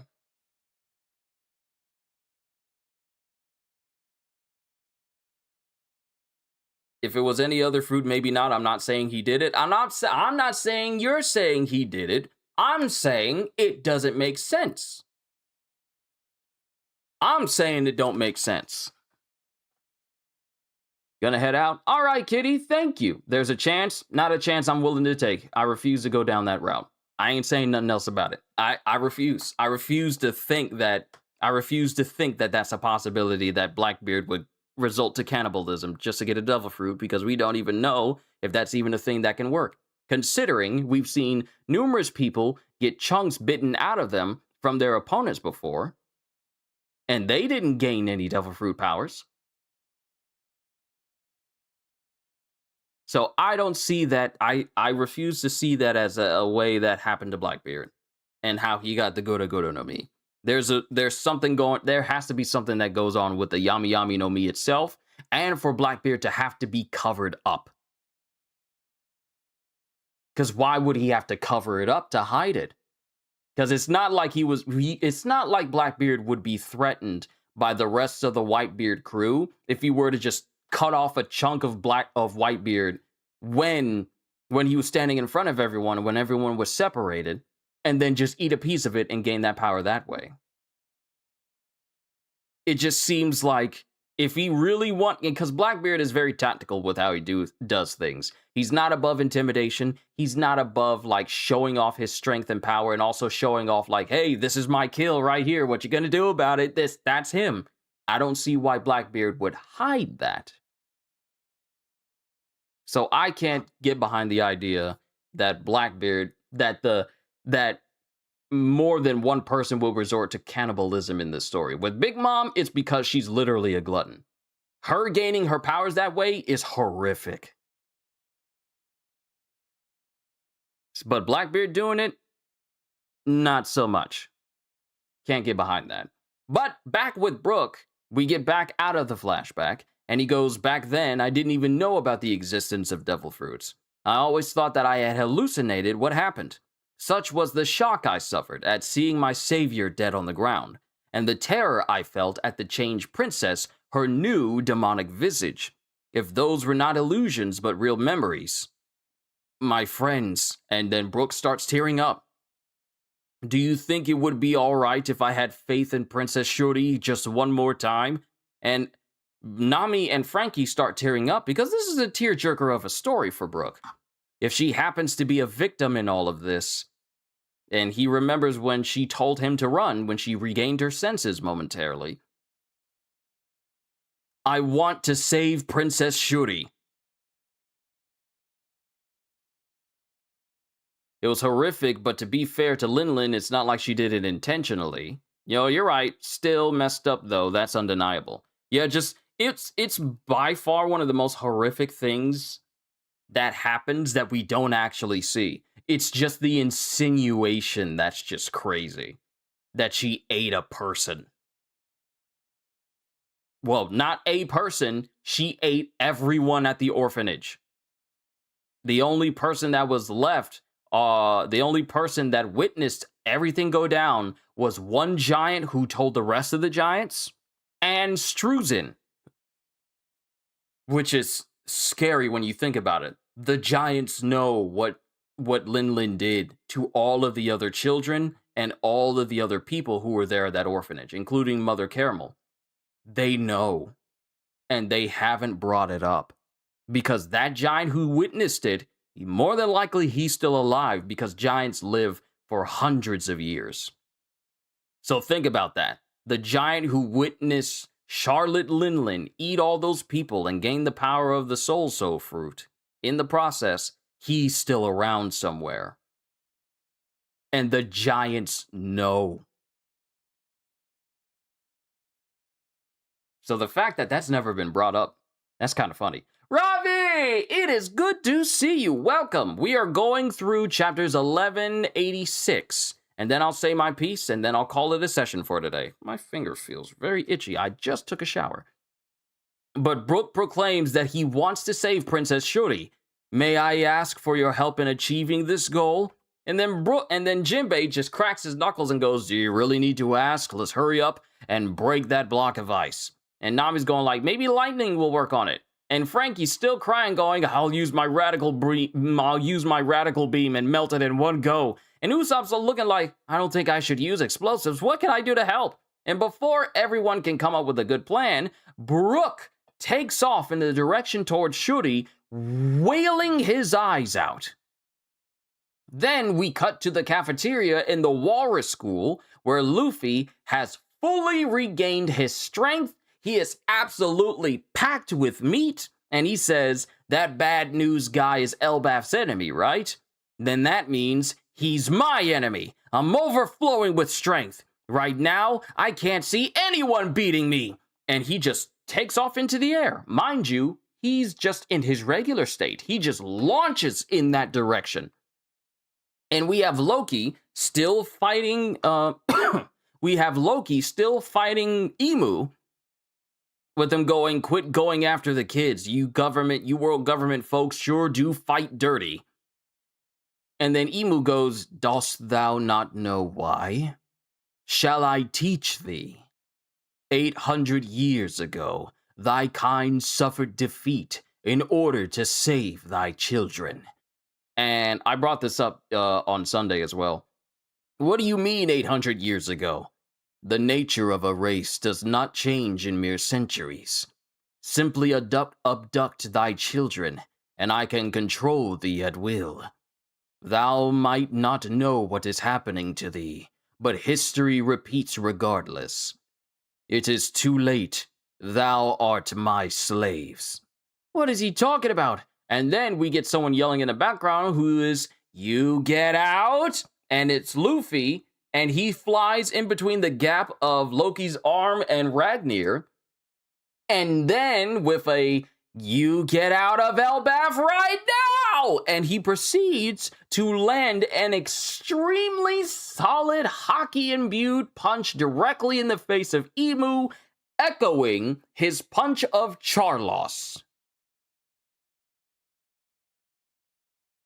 And that's where we end chapter 1186. So, now we have the reincarnation of Joy Boy facing off against Norona Emu in the next chapter, potentially. Luffy is at full strength right now. Full strength. He ain't tired. He's full of strength. And now he's about to face off against Emu. So, let me go ahead and say my piece about what I wanted to talk about on Sunday. Have you discussed the One Piece trailer? If you're talking about the One Piece heroines, I haven't. When Emu said, 800 years ago, thy kind suffered defeat in order to save thy children. So, what I brought up during the reaction for this chapter is, what if the fact that the giant children 800 years ago were threatened, and since Joy Boy had an enormous faction with him, what if... Oh, you mean the One Piece? No, not the heroines one. You mean the One Piece, as in the remake of the Romance Dawn arc and everything? All right. So, what if the children from 800 years ago, during the time when Joy Boy was fighting the first 20, what if their children, like now, their children were threatened, and that caused the Giants to basically lose the fight that would have given Joy Boy the edge to win the battle that the first 20 actually was waging against him. Because Joy Boy had an enormous faction, so huge that 20 whole kingdoms had to join together to stand against his entire faction.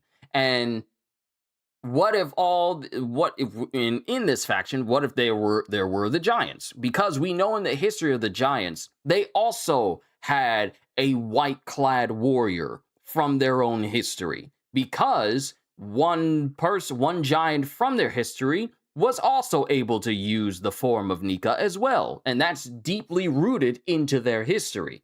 So, the Giants following Joy Boy, who would also later become a reincarnation of Nika, would seem like a worthy candidate for the Giants to follow, because that individual is literally within their Harley, literally within their history. So it makes sense that the Giants would side with Joy Boy. But with their children being threatened, what if that was the leverage necessary to keep the Giants from truly interfering in the fight that decided the fate of Joy Boy and gave rise to the world government as a whole?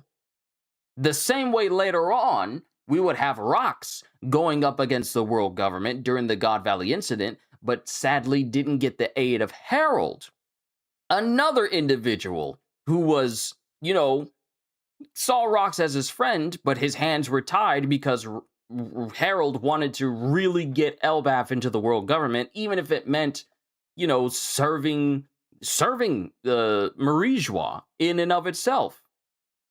And now here we are later on in life, and now we have another giant with Joy Boy again, and they're fighting Emu. But it's also another instance where the Giants' very way of life is being threatened again, 800 years later, as the children are being used as bargaining chips by Emu. So Emu is right, history has indeed repeated itself. However, the difference is Luffy is way more unpredictable than Emu could possibly, anticipate. I'm curious how they're going to crack the ice, since we saw Emu's attack couldn't do it. If it's only Ragnir that can undo it, like Loki said, then they need to get Ragnir somehow. But that's not an option right now. No, it's not. I don't see them doing anything to the ice that will change their focus on the children after they learn what's happening. We have to see. Do those four know the current situation of the kids being kidnapped again? No. Sanji and Zoro do, but the rest of the Straw Hats don't, because they've been listening to Brook's backstory this whole time. Also, another thing to note is that the children, while they were being grabbed by these giant watery arms of Zaza, Their heads are sticking out of the water, so they're not submerged in it because, you know, living giant children are better bargaining chips against the giants than those that have drowned. So they're alive, they're safe, but they're still being held hostage by this sleep tid of Killingham's. So that's something. Dory and Brogy is fighting alongside with Harudin, so they're trying to deal with the Zaza on their own side, while we have Loki and now Luffy, who are now going to be fighting against Emu. They could just shift their focus back to the children again then what would be the point of Brook asking for the help of his crewmate to help him free Princess Shuri if they're going to be all like, forget you, Brook, we're going to go help the kids? Why even have, like, the backstory and Brook pleading for his crew to help him if they're just going to shift focus from wanting to help Brook to just going to deal with the kids? Because when it comes to the crewmates of the Straw Hats asking help from each other, the crew focuses on what they ask for help from. So they really don't, they get tunnel visioned until they do what they need to do. Only person who probably has a chance to do anything to the ice is Jinbei because of Fishman Karate. That doesn't mean anything. Who knows what can be used to potentially break through Ragnir's ice? But it doesn't simply have to be Jinbei just because he's a strong fishman, though. I am under the belief that the Straw Hats are going to focus on helping Brook right now because, one, they're already too far away to really lend a hand to the Western Village because they're all the way far away from the village next to the school. The only people who are actually close is Sanji and Zoro. Zoro's going to be dealing with Summers, while Sanji's going to be dealing with Killingham. These two disrespectful individuals, because Zoro's all like, yeah, that emu dude, yeah, I need to deal with him. But also Summers as well. And Killingham is the one that disrespected Sanji by basically using his chest as a springboard once he got his body reformed again. So I feel like the individual who's going to deal with the sleep tid that's taken the giant children will be Sanji because of Killingham. You knock out Killingham, you take out the sleep tid itself, and the giant children are safe. However, Summers is an issue that I don't know if Zoro's going to zone in on him specifically, but he's heading in that direction. So we'll have to see. But the chapter basically ends with Luffy landing a solid blood-drawing punch on Emu, and now Luffy has officially entered the battle. Because when Luffy was in Gear 5 beforehand, he got extremely tired afterwards, and we weren't able to see him, like, fully recover. And even now, Loki's bloodied and beaten as he is, he's still fighting, huffing and puffing and getting tired. But now Luffy's fully recovered, got all his teeth, he ain't got no blood on his face, he's mad, and he's full of meat. So now we get to see what Luffy's about to offer to this fight. However, my selfish desire to want to see the image of Usopp wielding Ragnir makes me want the solution to be Ragnir. I feel that we are owed an Usopp upgrade moment. Can I say that? You admit you're being biased and unrealistic? No. Continue on with that, because Usopp has been denied an upgrade ever since we were teased of him having observation hockey back in Dressrosa. You know, several years ago. The fact that we have not seen Usopp get even remotely close to fully awakening that ability and taking advantage of that, I feel this should be a significant moment for Usopp to really excel, because in the last couple of arcs, we had moments that focused on Brook, again, Jinbei, Frankie, and basically everyone else in these previous arcs except for Usopp. Usopp has had like a slight moment to shine, but not a moment where I say, oh, this chapter belongs to Usopp. I don't think I've ever said that. I've said this chapter belongs to Brook. This chapter belongs to Nami. This chapter belongs to Zoro. This chapter belongs to Sanji. This chapter belongs to Jinbei. I've said that, but I haven't said that about Usopp. And there is literally no way we can get through this arc and Usopp does not have a "this chapter belongs to Usopp" moment where Usopp truly excels, if Usopp does not get a power-up from being in this Elbaf arc, oh, that's what that was. Wow, I was wondering what that indention was on my desk. Now I know what it was. It was literally my hand. I was wondering, like, what is this butt shape on my desktop mat? But no, it was literally just the halves of my hand on the desk this whole time. This whole time, I thought, like, this is a really weird butt shape I keep finding on my desktop map, and it's literally my hand. But if we get through this arc and Usopp does not get some sort of upgrade to himself, I honestly won't know what to say.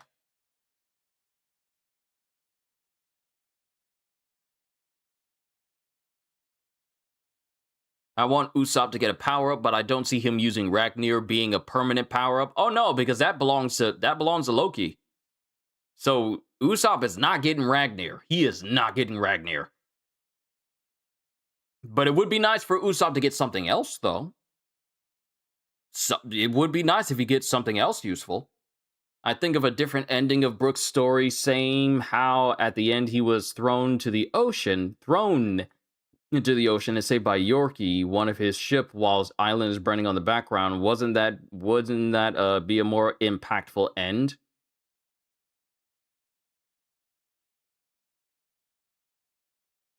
Nah, because if you do that for Brook's story, then you would have to redo the whole story of Brook when we're first introduced to him and all of his backstory. You would have to redo so much. So, and nah. I prefer the current ending of Brook. But the flashback of Brook is over now. I'm happy about it because we now get to stay in the present and we get to see what Luffy's going to do. Because when it comes to Luffy, he's always pulling out something new when it comes to these major fights against individuals who are incredibly powerful. He's always pulling out something brand new. So I'm really looking forward to seeing what Luffy is going to do in this fight against Emu, because now Luffy's in the mix. And another thing to note here is the fact that Emu has slightly enlarged his size so he can be a little bit more of a threat to Loki a little bit, and Luffy still basically punched him in the face with an enlarged fist, because I don't think Emu was like his normal small self. No, he isn't. Emu basically enlarged himself just a little bit, not to Loki's size, but to like a relatively larger giant-like size. But Luffy still punched him in the face and drew blood from him. So who knows what this fight with Luffy is going to bring. But we got a couple of things that's on the table. Sanji is going to be dealing with Killingham. Zoro is heading in the direction of Emu, possibly could run into Summers in the process. Luffy has made his triumphant and full-bodied, full-strength return into the fight against Emu. And now we have the Straw Hats who are going to be aiding Brook in freeing Gunko, Shuri, in the hopes of freeing her from Emu's control. And who knows how that is going to turn out. But overall, we had some wonderful moments in the month of June. And I really am looking forward to what we get in July, which starts tomorrow. And not only that, but July means we are going to be counting down the days for Grand Blue Fantasy Relink Endless Ragnarok! I cannot wait. But I said everything that I needed to say with these chapters. I told you this wasn't going to be too long. Imagine him standing up to save the kids, or even Luffy against Emu or something. Maybe he does another Dressrosa and shoots Emu of all people from far away, or holding up his own against someone. It would be nice for Usopp's bravery to get upgraded. Even if it's not like a physical ability, that Usopp gets in this arc, I really hope this arc just makes him braver. because he's gonna need that bravery if the Straw Hats run into the Blackbeard crew and it's Van Augur against Van Augur the sniper versus Usopp. If it's music that saves Shuri, that would be pretty fire. It has to be the Mind Your Own Beeswax song. It has to be, because that's the song that they both love to sing. Either that or Bink Sake. Either that or Bink Sake. If it's music that saves Shuri, it has to be either Mind Your Own Beeswax or Bink Sake. Either one of those two. But yeah, this was a good month for One Piece, even though we only got 2 chapters. It was a good month. We got Brook's backstory, which was one of the most sought after backstories I've waited on for years, and I'm glad we finally got it. But we got Brook's backstory. We learned more about his kingdom, where he got his vocabulary and everything from. And also the downfall of the kingdom, and also what happened to Shuri. And also more questions as to what is the bipolar irises. But we'll probably find out later, considering that Emu specifically wanted them.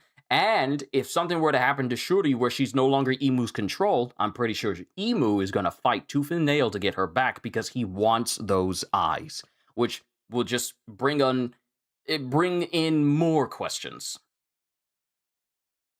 It was worth the wait. That backstory was great, tragic, but great. I don't want him to get a lazy materialistic upgrade like Nami. I wouldn't call her getting Zeus as a lazy materialistic upgrade, because having the homie of a Yonko imbued with the soul of that Yonko is, I won't call it lazy, because it's literally one of the most powerful homies in existence that belong to literally one of the most powerful pirates in the entire story. So I wouldn't call that lazy materialistic upgrade, because Nami with Zeus is cracked. Let's not overlook that.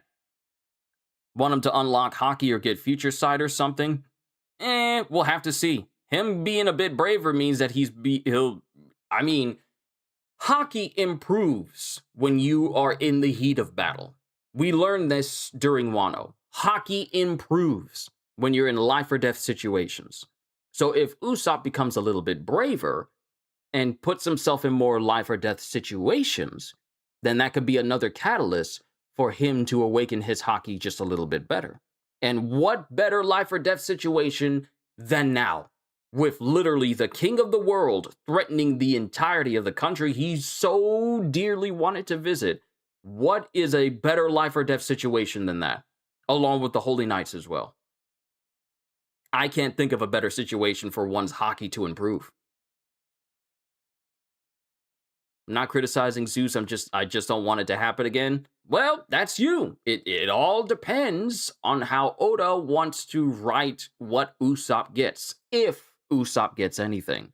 Because we say a whole lot about, like, I really want Usopp to get this, but if it doesn't line up with what Oda wants to do, then that's just going to be the card that we dealt.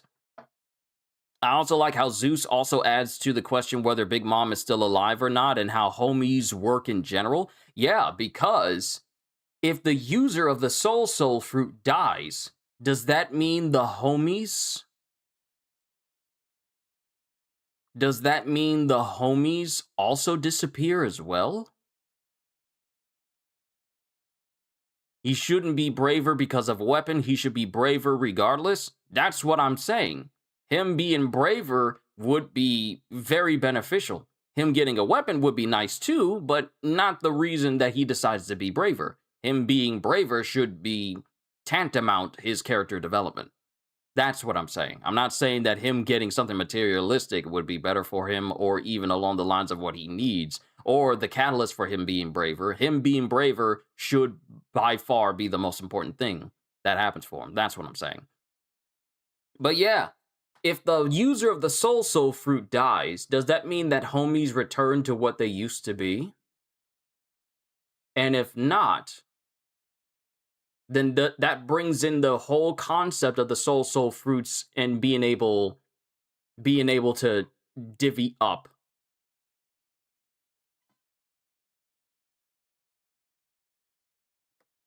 If the user of a Soul Fruit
All right, I'm back. And let's see, she could have put in enough years of soul into him, maybe, because Hancock says that you can't revert her powers after they kill her. So, what are the odds that the power imbued by an individual from different devil fruits, if people are changed, they remain changed even after the person dies? Plus, you still have questions about Randolph because Megan. Actually, hold on, I'll be right back again.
I have returned.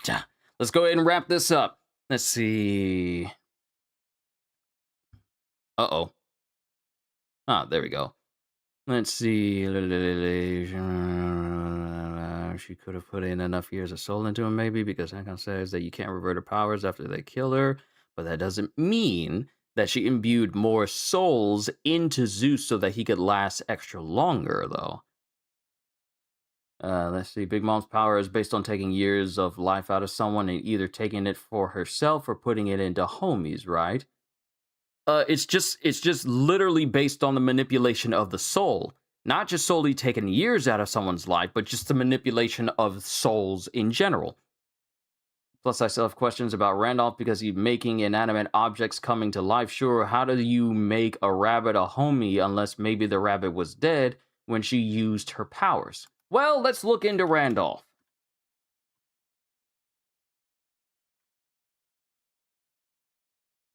Let's get some info on Randolph.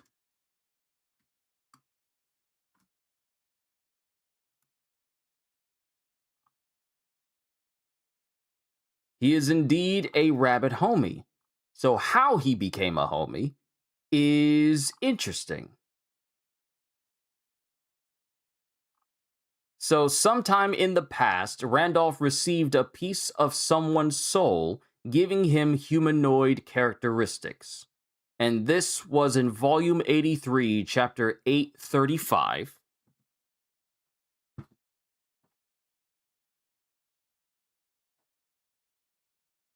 Hey, it's the very same chapter I went back to it on, too. Real quick, real quick. Chapter 835.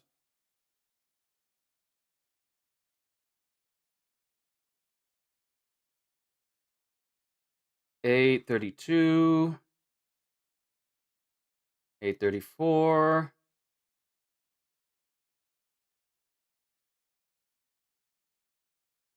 835, Kingdom of Soul.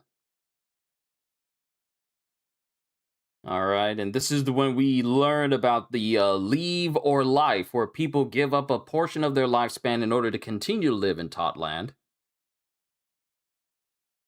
Let's see if we can find the one about Randolph.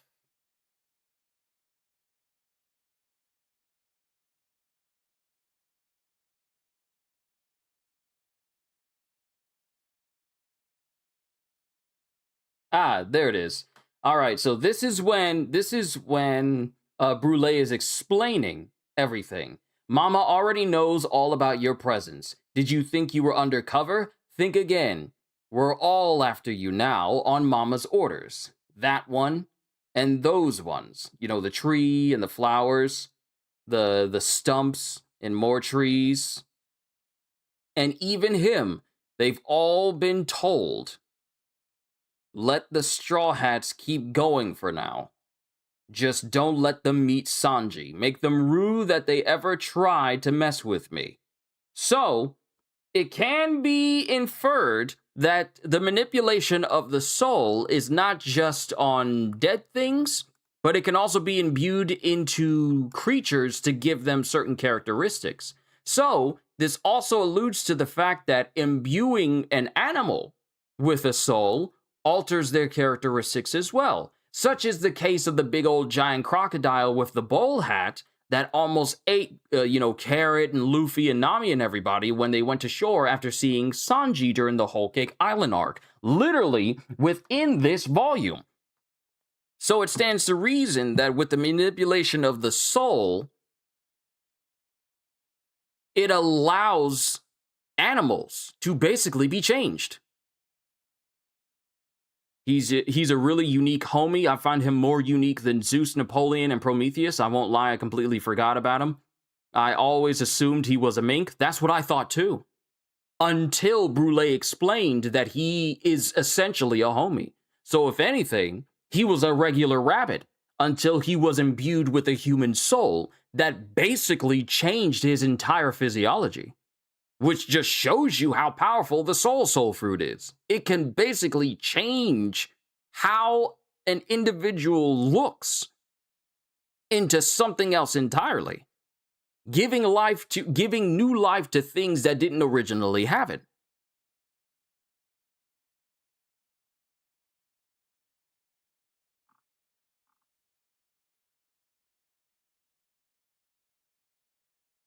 So that's the deal with Randolph. He was a rabbit that was essentially turned into a special homie.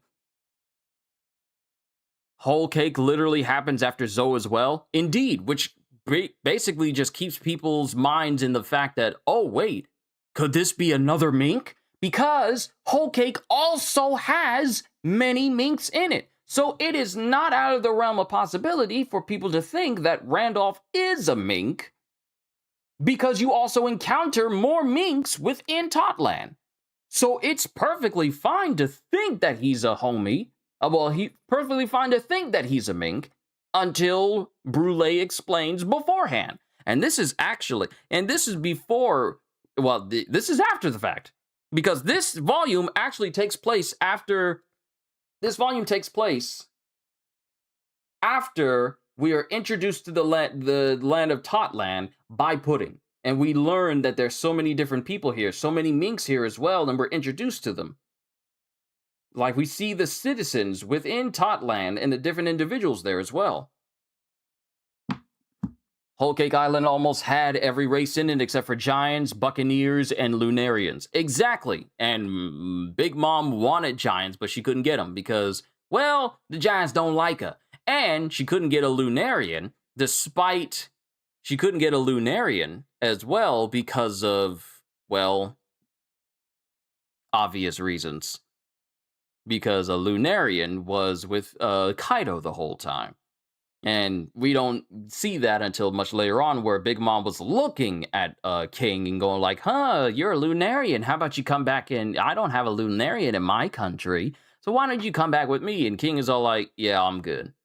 But yeah, so the uniqueness of Randolph isn't necessarily the fact that he's unique among homies, but rather he is just the result of a regular animal being imbued with a human soul that allowed his entire physiology to change.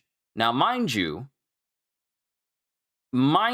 he is not in the same vein as like Napoleon, Prometheus, and Zeus, because unlike Randolph being imbued by a random human soul, those three are basically imbued with the soul of Big Mom herself, making them exponentially more powerful than any other homie, including Randolph. Randolph is just unique simply because he's a rabbit with human characteristics, riding on a crane, and can talk like one as well. But still, even among homies, very unique. Then you remember that King Baum is a thing, so yeah. Also, that reminds me, do you think Guro and Shuri are from a race? It's specified that it's a trait, but we could get a different type of race as well. I was thinking that too. The same way we have members of the Three-Eyed Tribe. What if it's like a unique trait amongst people of a certain I wouldn't call them a certain race, but just like a genetic defect or something. Was just reading your audiobook on JJK Volume 7. Nice. So, this puts into my head that the same way we have the Three-Eyed Tribe that Pudding hails from, and her eyes are unique in the fact that Big Mom wanted her eyes to awaken so she could use them to basically read the poneglyphs. We have the bipolar traits, the bipolar irises as well, that also have their own unique awakening to them that Emu desires that we don't know about. So for the Three-Eyed Tribe, it essentially was going to be able to allow an individual to apparently read poneglyphs of some kind.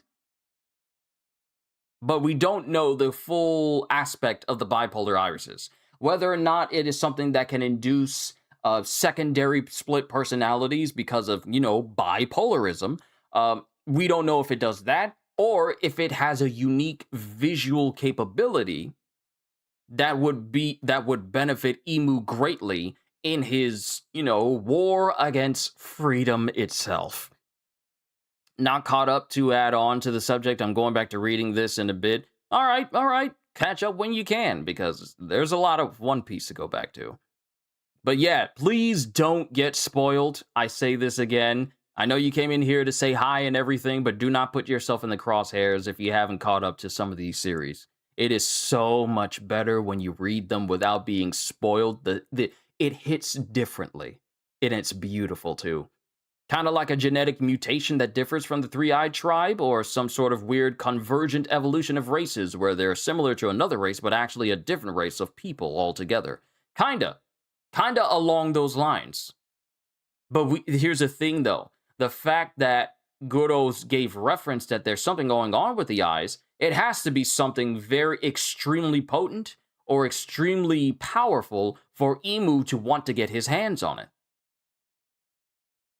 It has to be something of some grand significance if the literal ruler of the world, who already has all the power, let's be honest here, Emu has incredible power, able to change people into demons that immediately obey him. It's like Jin turning people's corpses into shadows, and those shadows obey him. It's literally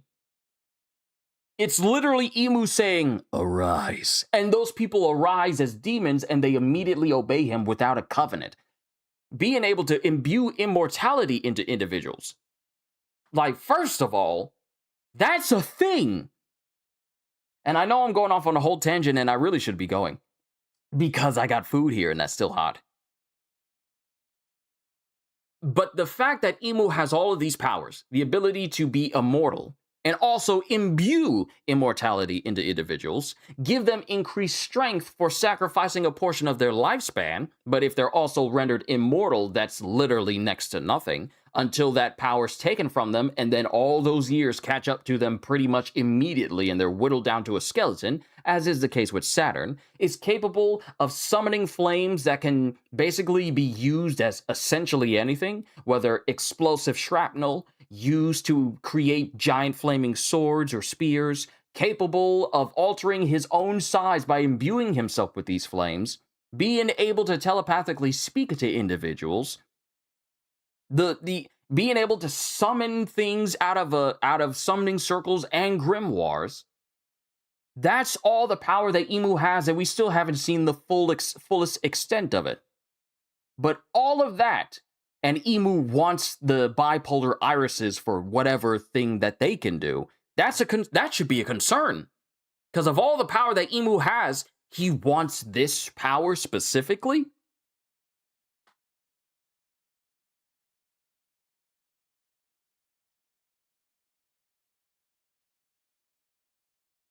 I will say, after the last chapter, I've been seeing Naruto memes being thrown around as a joke. Does it have anything to do with the dojutsus?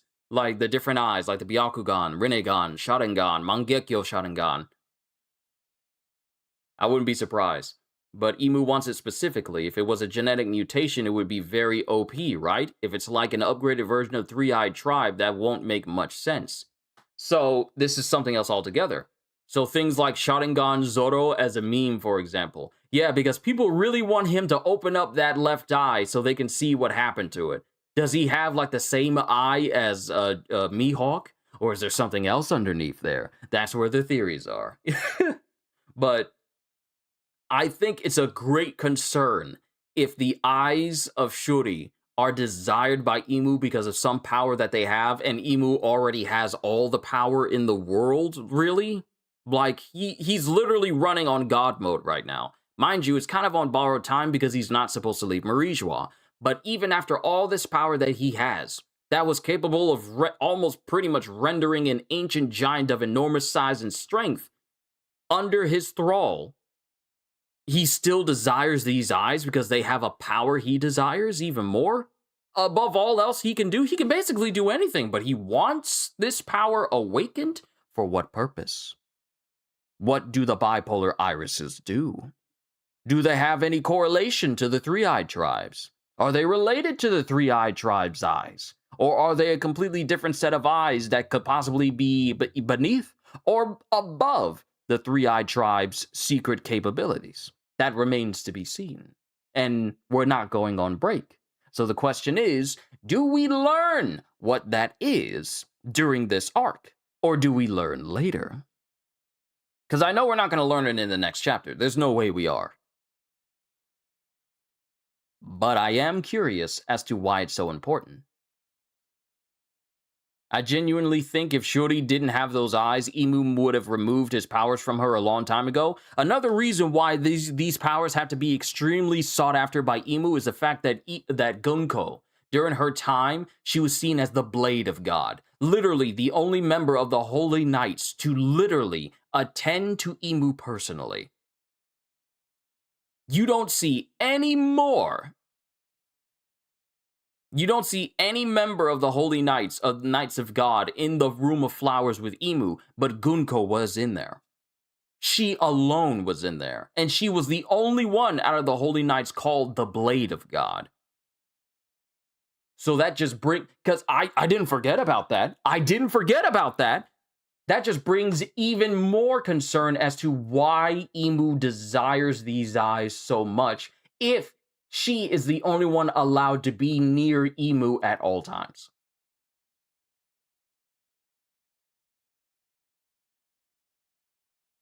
I only say that because we don't know if Guro is still alive. All right, you said, yeah, you said Guro. We don't know if Guro is still alive. But considering Guro was unable to awaken those eyes, and Shuri inherited those eyes, and has greater potential greater potential to awaken those eyes, why keep two of those eyes around? Better to keep the younger eyes who have yet to fully awaken to them than keep the old eyes that failed to. Think about it. Why keep old eyes when I can get new eyes?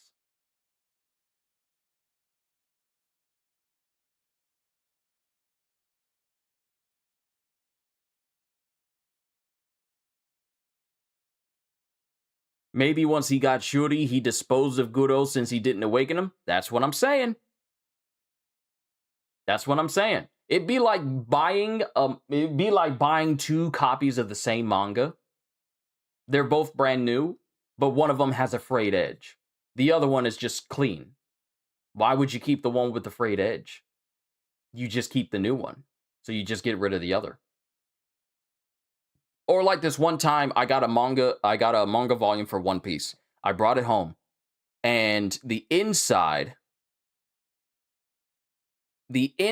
of it had some of the ink just completely almost faded. So I had to go back and get a brand new one. Emu wouldn't dispose of God Knights like that, right? He had literally no problem ripping the immortality out of Saturn after Saturn failed to basically stop Joy Boy. So I feel like unless they royally mess up like Saturn, either that or just straight up they fail to meet his expectations. I don't put it past Emu to kill off any of his God Knights.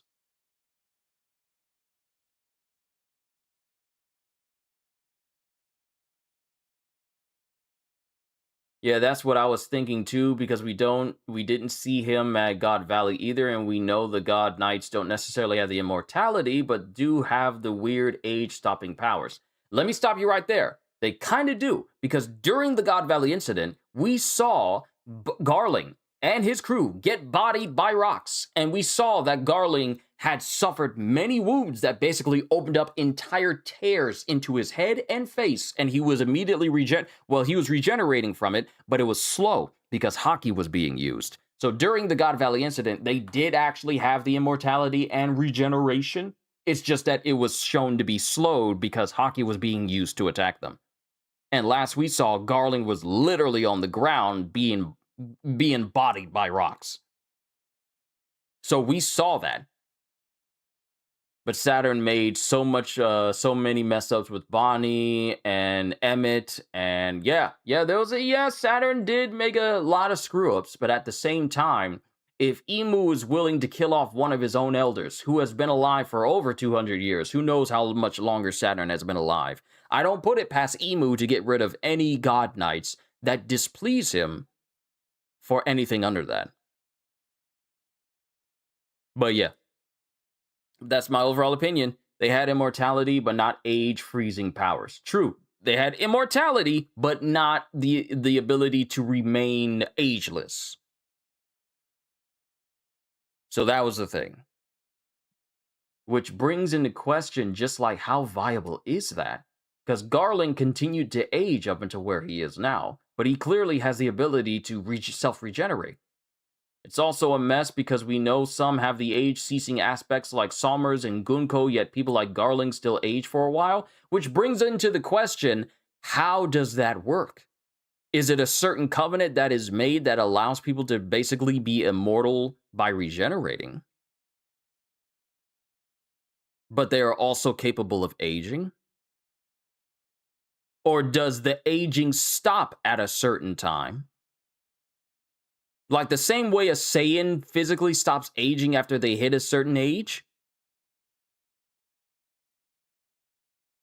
But then again, it also brings into question the fact that so many members of the Elders appear basically just straight up old, with Jupiter looking the youngest, but all the other Elders just look old. Probably just an extension of Emu's power, but I want to be specific about it. How come is it that some of them look old, but they're immortal, and some look young, but they're immortal? Like, there's so many questions. We have 3 tiers, right? Yes, we have the shallows, we have the depths, and we have the abyss. As far as we know, shallows does not grant you immortality. It just gives you increased strength. Depths gives you increased strength and immortality.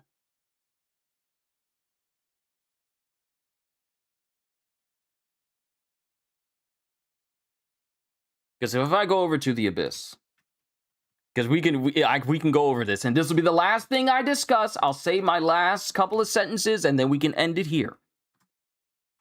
All right, abyss. Let's go down to covenants. But then again, it is an aspect of the Akuma no Mi, so it's best to go down to that devil fruit specifically. Immortality, abyss, covenants. There we go. Abyss is probably all others combined along with age-freezing powers. That's the reason why I want to learn so much about Imu's abilities. There's so many facets of it that we know and yet still don't know at the same time. And I feel it's like the most varied, most versatile devil fruit we have witnessed so far, because they grant abilities that are seen as beyond supernatural. They're just straight up reality warping. So with covenants, we have the Shallows. Shallows is the first of the three subordinate covenant stages, the symbol of which is a symbol with crossbones. This covenant is given to the devoted blades of God as their contract with God and described as no more than a faint bond. While it does not appear to grant any special abilities, it does prevent the holder from disobeying a direct order from Imu when close to him. The Depths Covenant is also the next one that Harold got. Depths is what he got later on. The Depths Covenant is the second of three stages, having the same symbol as the Shallows, but with an extra line superimposed resembling a pair of ox horns. The Depths Covenant is granted by Imu directly once someone has officially joined the Knights of God, with the bestowal accompanied by smoke being emitted from the pre-existing Shallows mark, as well as pain on the recipient's part. This is the first covenant stage that grants abilities, but also an unbreakable tie to Imu that is in effect no matter the recipient's location. And then lastly is the Abyss Covenant, which we don't know anything about. We don't even know what the symbol looks like. And those belong to the Five Elders. According to the Five Elders, both the Depths and Abyssal Covenants are reserved for 13 individuals. So despite there being 5 elders who have the Abyss Covenant, there are what? There's still 8 people who have this covenant that we have not been introduced to. Well, we have Killingham, Gunko, Shamrock, Somers.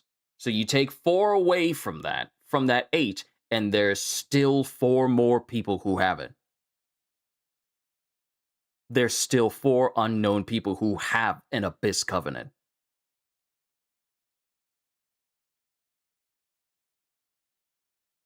Is my count right? Hold on. 13 minus 5 is 8. Then you take away Gunko, Somers, Shamrock, and Killingham. That's 4. Yeah, there's 4 people left who still we know nothing about an Abyss Covenant with. And of course we know about the Demon Covenants, but immortality, upon receiving, this is part of the Depths. Upon receiving the Depths or Demons Covenant, a person gains an immortal body. Their body is able to quickly regenerate from nearly all attacks, making them impervious to most injuries and death.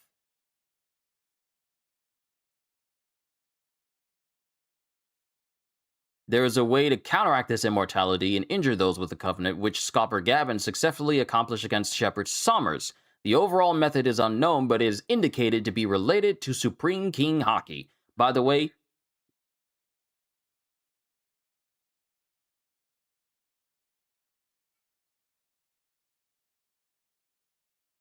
by the way, yeah, I think I gotta check in on Denim, so I gotta bring this to a close.